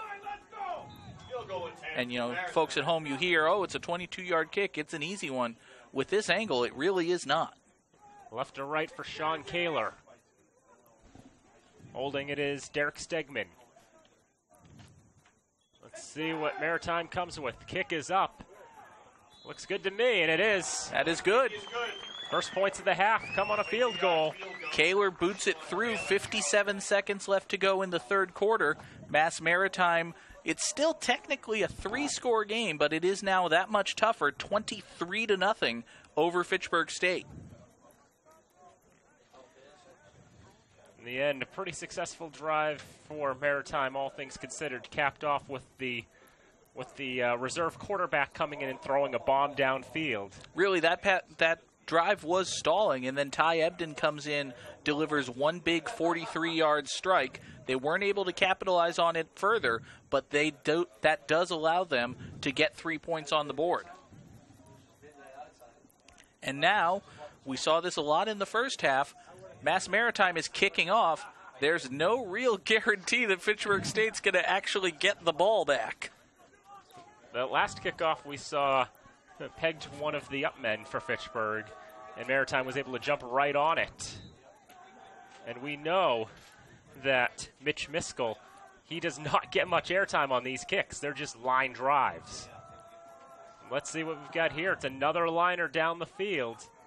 They do go quite a distance. They'll be picked up by Rosario at the 20-yard line. Gets about 10 yards before he's knocked to the ground. Genry Rosario has 2 kickoff returns today for the Falcons. Neither of their actual kickoff returners have any. Ball just never gets that far. And if you wanted to get that far, because of the line drive nature, it takes so long for the ball to get there that by the time that one of the proper kick returners would get it, it's not going to get very far. Now Antonelli on first down, rolls to the right, gets a throw off, and this is caught. And trying to fight for extra yardage. Down at the 38-yard line, that's Taylor Ekstrom. Ekstrom with the reception. Gain of 8 on the play. And for Ekstrom, that's his first catch of the day. That was not Ekstrom, though. That's Cody Mullen. My mistake. Ekstrom delivered a big hit, but it was Mullen who made the reception. So Javon Brown-Simpson tries to run on second down, and he'll take him backwards. And that really is, Dan, an underrated subplot. You've got the backup quarterback, Antonelli. He's a sophomore. He has been targeting a lot of freshmen and sophomore guys. We haven't seen a lot of throws in the direction of Taylor Ekstrom, who, with Garrett Delakiai as the quarterback, is a big weapon. And you have to wonder, and this gets back, Amanda, to a point that we were talking about earlier, is it just a matter of chemistry between Antonelli and these younger receivers because of their practice time together? Yeah, I definitely think the chemistry is definitely there with the younger guys, and that does help looking at the Falcons' future, but as of right now, I think he really needs to look around the field and see who else he has other than what he's used to. They set the clock to 13 seconds. Time for one last play here in the third quarter. Blaster goes in motion to the left side, and that one knocked up in the air, could be picked, and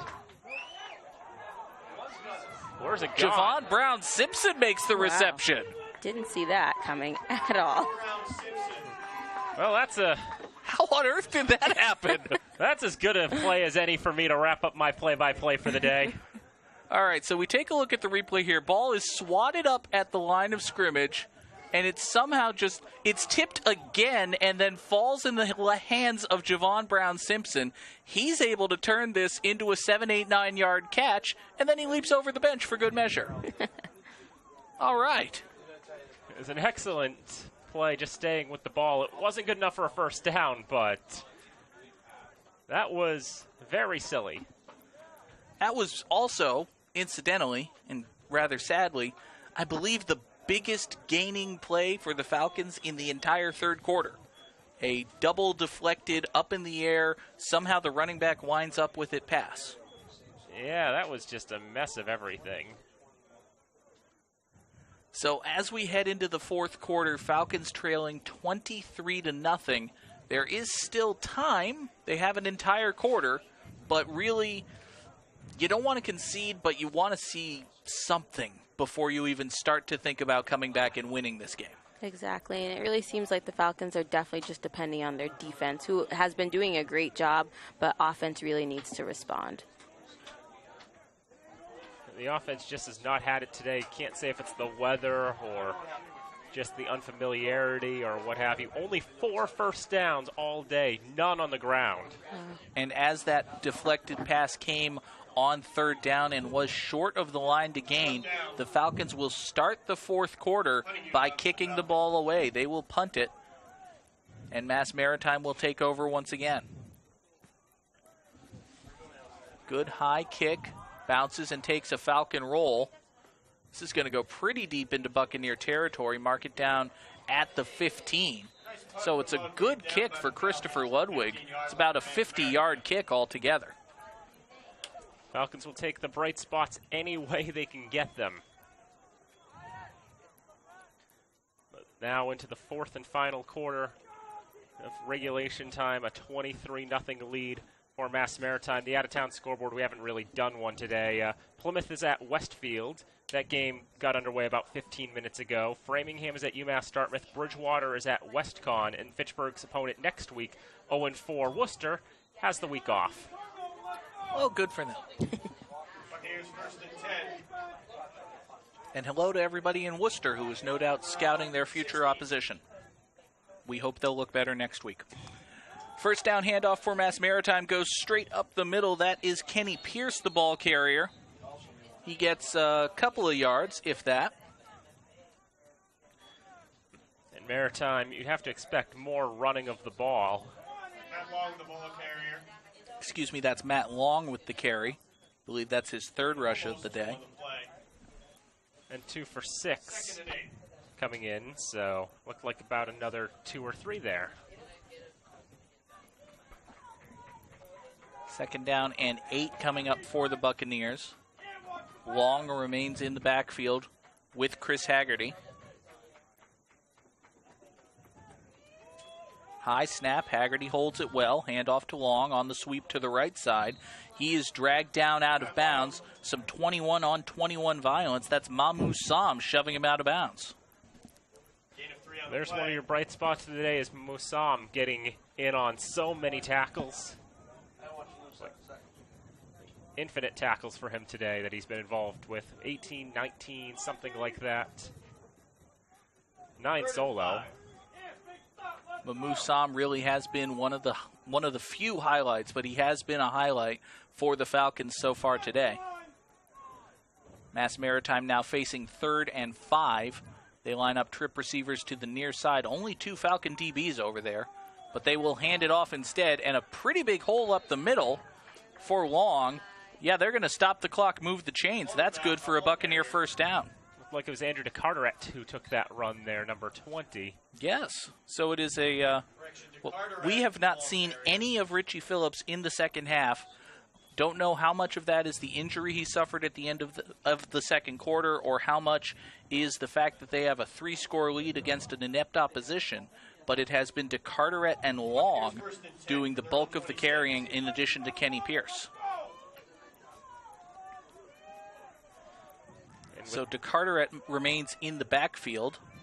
1st and 10 Buccaneers, and DeCarteret will get the carry. Big fella goes straight up the middle, give him a couple yards. I know with the stakes of the game as they are right now, I wouldn't be taking any chances with Richie Phillips, even if he was fit to continue. Just keep him out for his own good. That way, it's like if he's hurt, then he'll be a little healthier next week. And in the off, 2nd and 8. and also, it's like you don't really need to risk having him out there. You don't really need any big plays when you're up 23-0. Exactly. Matt Long checks back in for 2nd down now. And some motion from the left tackle, and that'll be a false start on Mass Maritime. False start. Offense. 68 on the offense. 5-yard penalty. 2nd down. So a 5-yard penalty from the false start brings us to 2nd down and 13. Mass Maritime may yet have to throw on this drive. And if they do throw, you wonder if Chris Haggerty would like to get above, the 2 yards that he's got. Maybe catch his brother with 30? Maybe. He could reach the lofty heights of Ty Ebden's 43. But he won't do it here. It's a handoff to Long on 2nd down. He gets almost back to the initial line of scrimmage.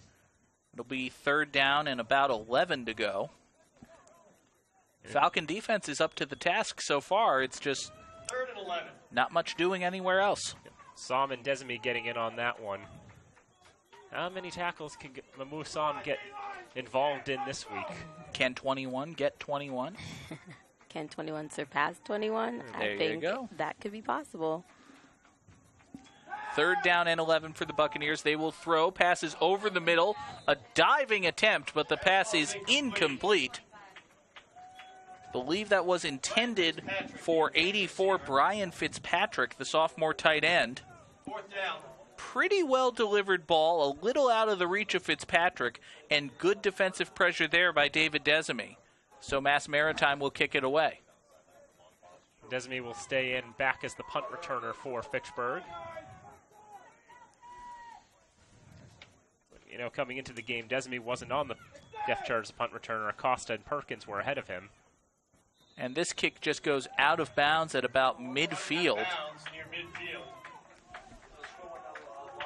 It's basically a shank out of bounds. Just didn't go nearly the direction that I imagined. It was Shane back there for the Buccaneers kicking that one. From midfield. So the Falcon offense with good field position, 1st and 10 at midfield. James Antonelli will come back out. Falcons have 3 receivers to the near side right. I believe that's Javon Brown-Simpson in the backfield. No, it is Sterling Garvin. My apologies.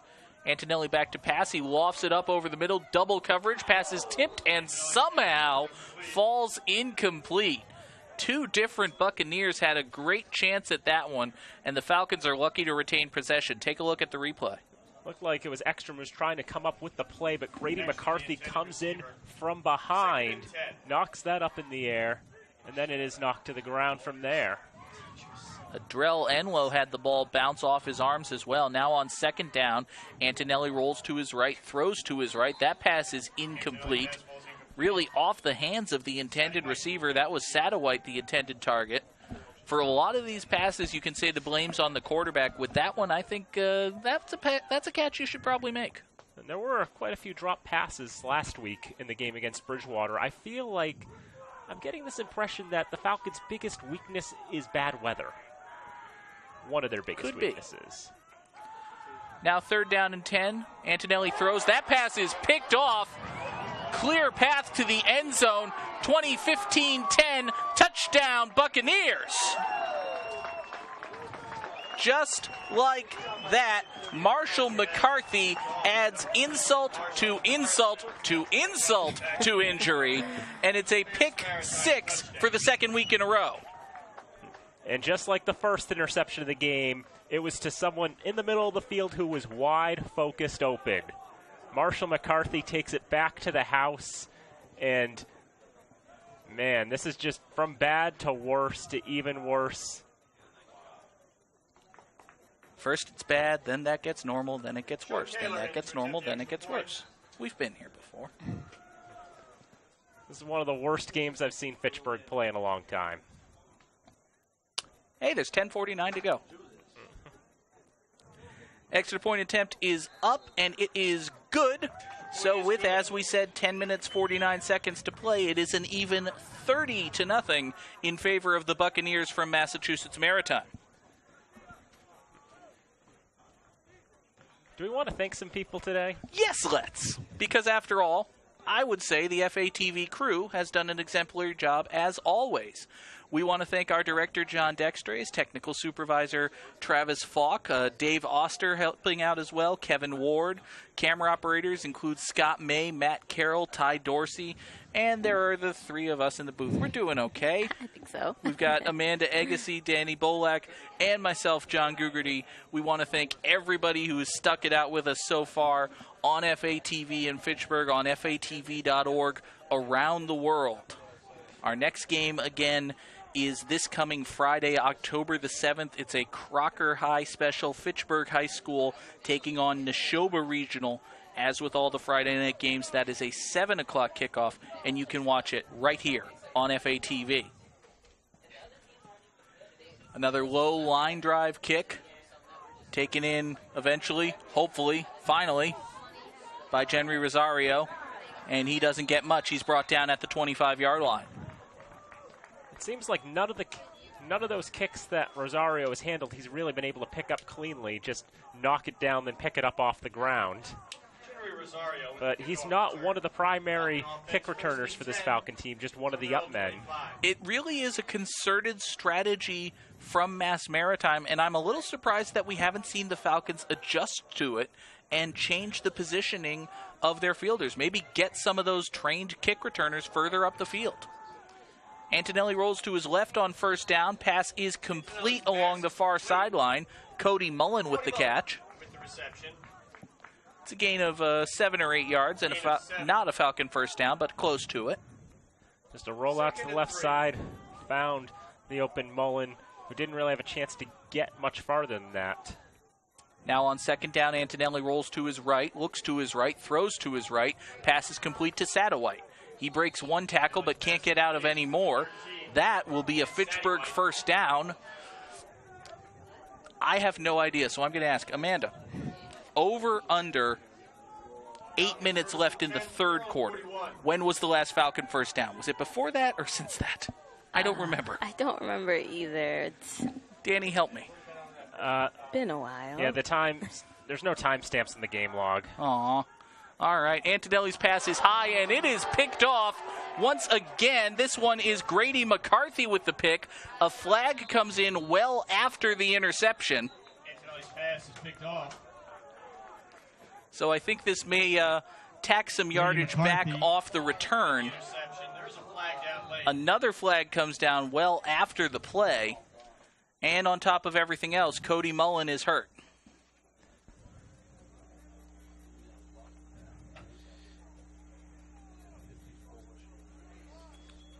Cody Mullen, you see him there, number 34. He is in a lot of pain.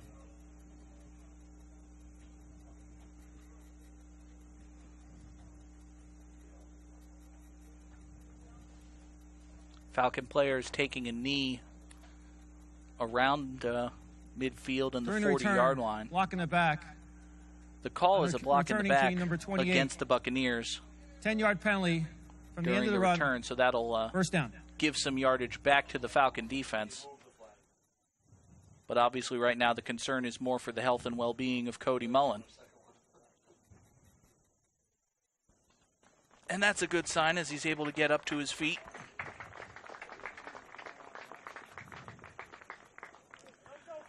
Take a look at the pass again. It's just high over the head of Acosta, overthrown. Nice leaping interception by McCarthy. That's the type of catch that Devin Samil is making all day, but Herbert Acosta, we mentioned, the height is not there.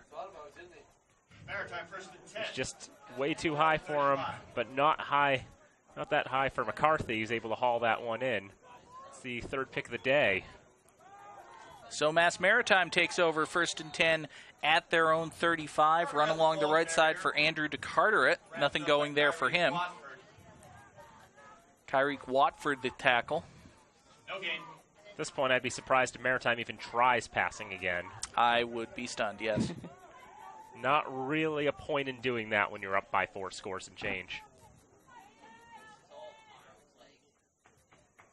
This Maritime offense today, they've done about as much as they need to do. And just that, I mean, they have 30 points, they have maybe earned a touchdown drive on offense, all told. About that. Carteret, the ball carrier, several Falcons DeCarteret gets the carry again. He gains about 3. In the first half, especially on the ground, Mass Maritime was moving the ball pretty well. They marched up and down the field. They controlled possession. Here in the third and fourth quarters, they've basically done nothing aside from one big pass from Ty Ebden and take advantage of Falcon mistakes. That's more or less how it's been. I mean, just stick to the run game, try pass every now and again, although now that they're up by 30, not so much for the passing anymore. 3rd down and 6 for the Under Me Buccaneers. And it's a toss to the right side. Gain of a couple for DeCarteret. No, that's Matt Long, excuse me. Gain of 2. And Mass Maritime goes 3 and out. At this point, for silver linings for me, I'm just happy I haven't called Mass Maritime the Mariners today. You did call them Maine Maritime once. I think I was referencing Maine Maritime during another thing. Nope, didn't. No, it wasn't. You should have called me on it when I did it, then I would have remembered doing it. Didn't want to, but then you started tooting your own horn, so I had to knock you down a peg. But of course. 4th down. I used to have to enforce swear jars on myself not to call them the Mariners, which is Maine Maritime. I see. 4th down kick is taken in by Desime at about the 25-yard line. Pretty good return for him. He's across the 40. Nice return. Finally brought down at the 44-yard line. Flag. And there is a flag on the play.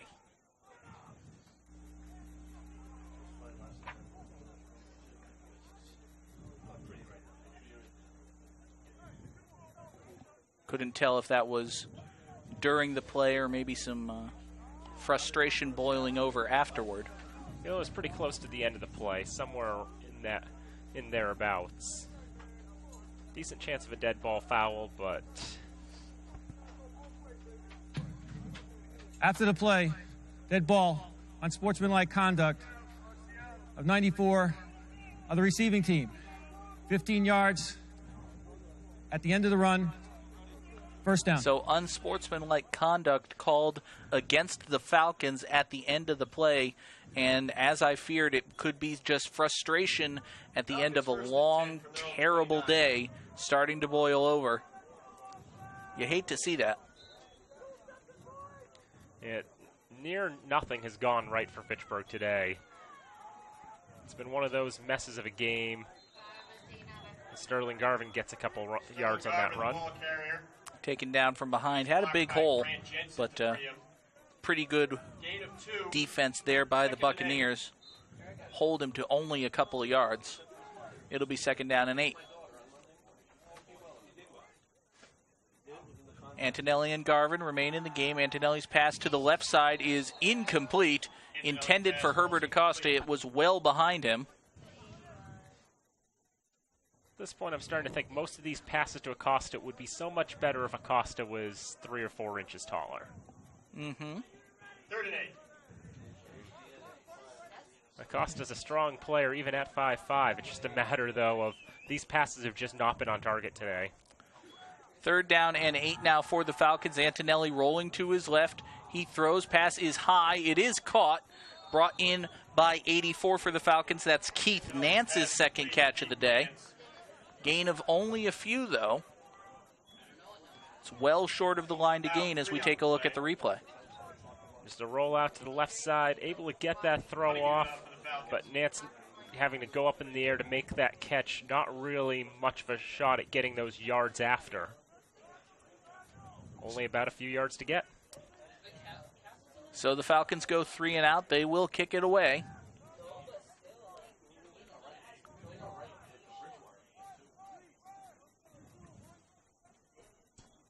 Ludwig experimenting with the rugby-style kick again. Fair catch called for and made at about the 35-yard line. So call it a 30-yard kick. Offense 1st and 10 from their own 35. And the Buccaneers will take over 1st and 10 at their own 35 with 6 minutes and 24 minutes of slow, inexorable torture left in this one.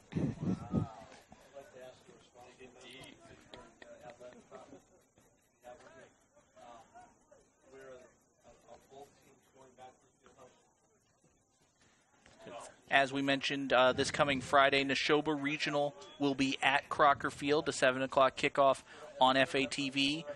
2 weeks from today is our next broadcast. Western Connecticut State comes to Elliott Field, a 1:30 kickoff. WestCon coming into today, a surprising 1-3. They've been down on their luck this year. Handoff goes to DeCarteret on the right side on first down. And that is, by the way, Ty Ebden back in at quarterback for the Buccaneers.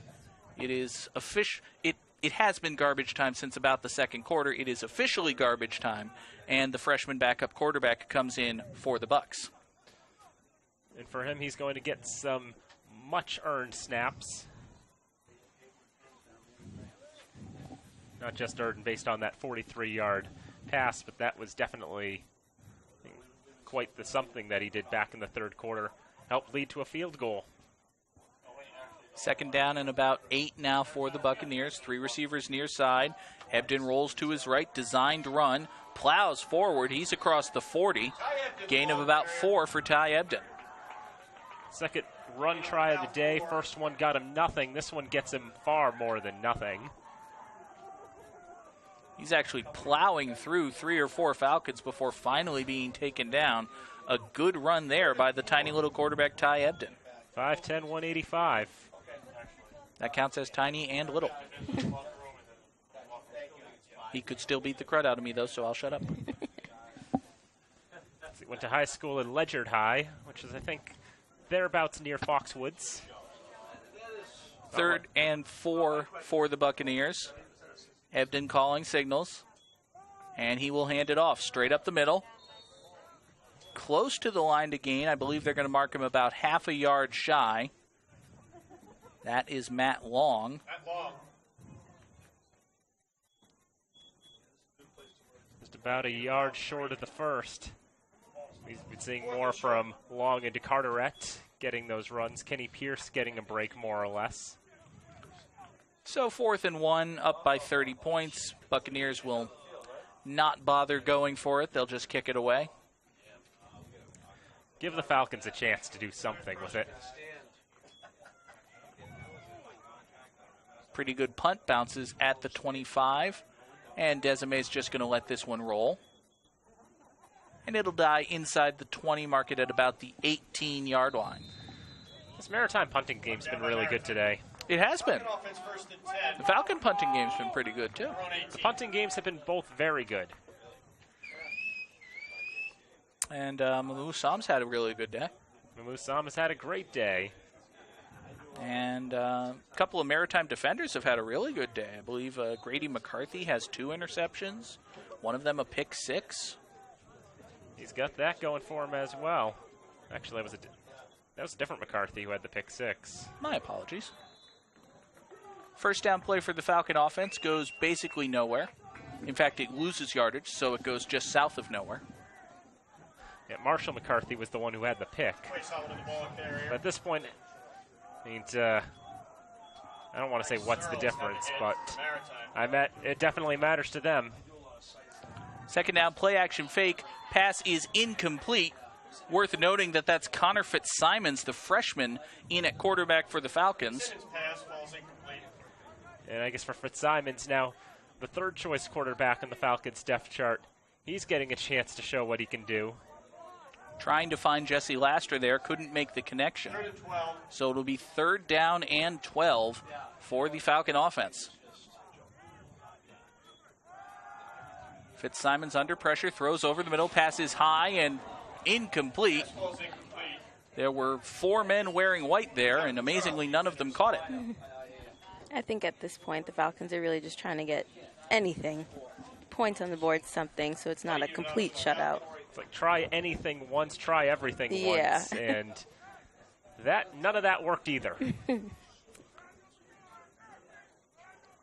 I'm this close to telling the story about that time I got tackled on the sideline when I was on the chain gang. Oh, we've only told that 15 times. Yeah. Never when I was here in the booth.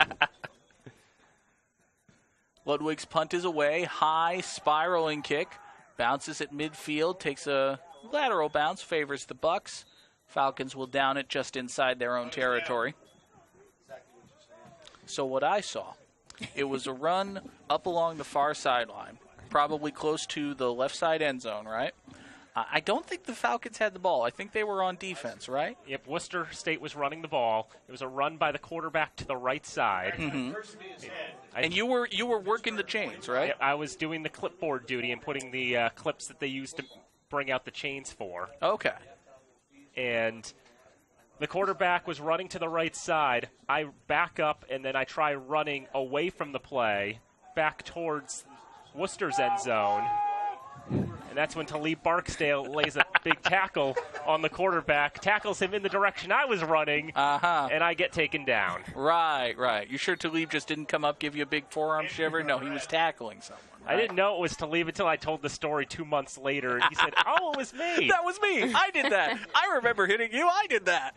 Talib's a big guy, too. He is a big guy. Yeah, one of the best linebackers we've had in recent memory. I got a chance to see him the other day. Actually, it was, I think, after our last home game. He's really slimmed down after he left school. He has, definitely. He actually just moved out to Indiana. Oh, wow. Yeah. What's he doing out there? He has family down there, so he's living down there with them. Cool, good for him. 2nd down and 6 for the Buccaneers. I believe that's Ebden on the keeper.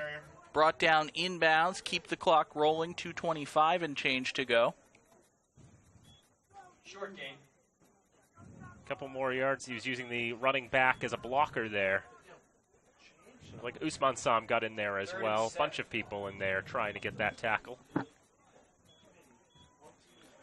So for Fitchburg State, next week they travel to Worcester, take on the 0-4 Worcester State team, and then as we said, in 2 weeks it's WestCon, and then they're bye, and 2 weeks after that they're back here for Westfield State. And that'll be Senior Day, October the 29th, just 2 days before Halloween. Wow. Season's already coming to a close soon. 3rd down and 6 for the Buccaneers. Pitch to the right side, gets basically nothing. Last 2 games of the season at UMass, Dartmouth on the 5th of November, then Plymouth State on November the 12th. Plymouth State, a shocking 4-0 to start the season, the only undefeated team left in the MASCAC in terms of overall record. And as for this Maritime team, who will go to 3-1, they have WestCon next week. They'll be back at Clean Harbor Stadium on the 8th at noon. 4th down and 7 for Mass Maritime. And with their freshman quarterback, they're going to go for it. It's a handoff straight up the middle. And they're actually going to stop the clock, move the chains. 1st down, Mass Maritime. I think for the Buccaneers, this is what they would call icing on the cake. Yeah, the visiting crowd, a well-traveling crowd, erupting in applause as the Buccaneers get the 1st down. That will basically seal this. They need to take 1 snap and take a knee. And once again, we'll see the shotgun victory formation out of the Buccaneers. One more time. Saw that in the first half. Quite the unique formation that you don't see very often. But for Maritime, it's their first win since 2012 against Fitchburg. First time they've beaten Fitchburg here since 2011. And a 30-point victory, probably one of their biggest wins against Fitchburg. Probably after possibly ever. I mean, you keep scrolling. It was since 1992. Thank you for looking up the records. So for the first time in 24 years, Mass Maritime lays a beating this bad on Fitchburg State. Amanda, the final score 30-0. Here's the hardest question I'm going to ask anyone today. All right. What positives can you take out of this for Fitchburg State? I definitely say the defense. They showed up. They showed exactly what they can do. They've done it in weeks previous, and they're going to probably keep doing that. You know, they really just need to, as players have talked to me throughout the week, they keep saying defense needs to score, defense needs to score. So it's unfortunate that it came down to that, but, you know. It's tough when you're saying your defense has to put points on the board. Exactly. And when you look at a 30-0 final, it seems weird to say that the defense played exceptionally well, but watching this game, the defense played exceptionally well. They did. Mass Maritime scored 30 points, maybe maybe 7 of them were truly earned by their offense. And standout player of the game on their defense definitely was Mamu Sam, who had, a high maybe of 20 solo tackles or so? 10 solo tackles, 9 assists. Danny, you've been feeding me so many stats, I'm actually going to let you talk. What do the Falcons do? What can they do next week against Worcester State? How can they turn their season, frankly, around? Pray for good weather. Pray that Delicia is healthy. Those are the first 2 things.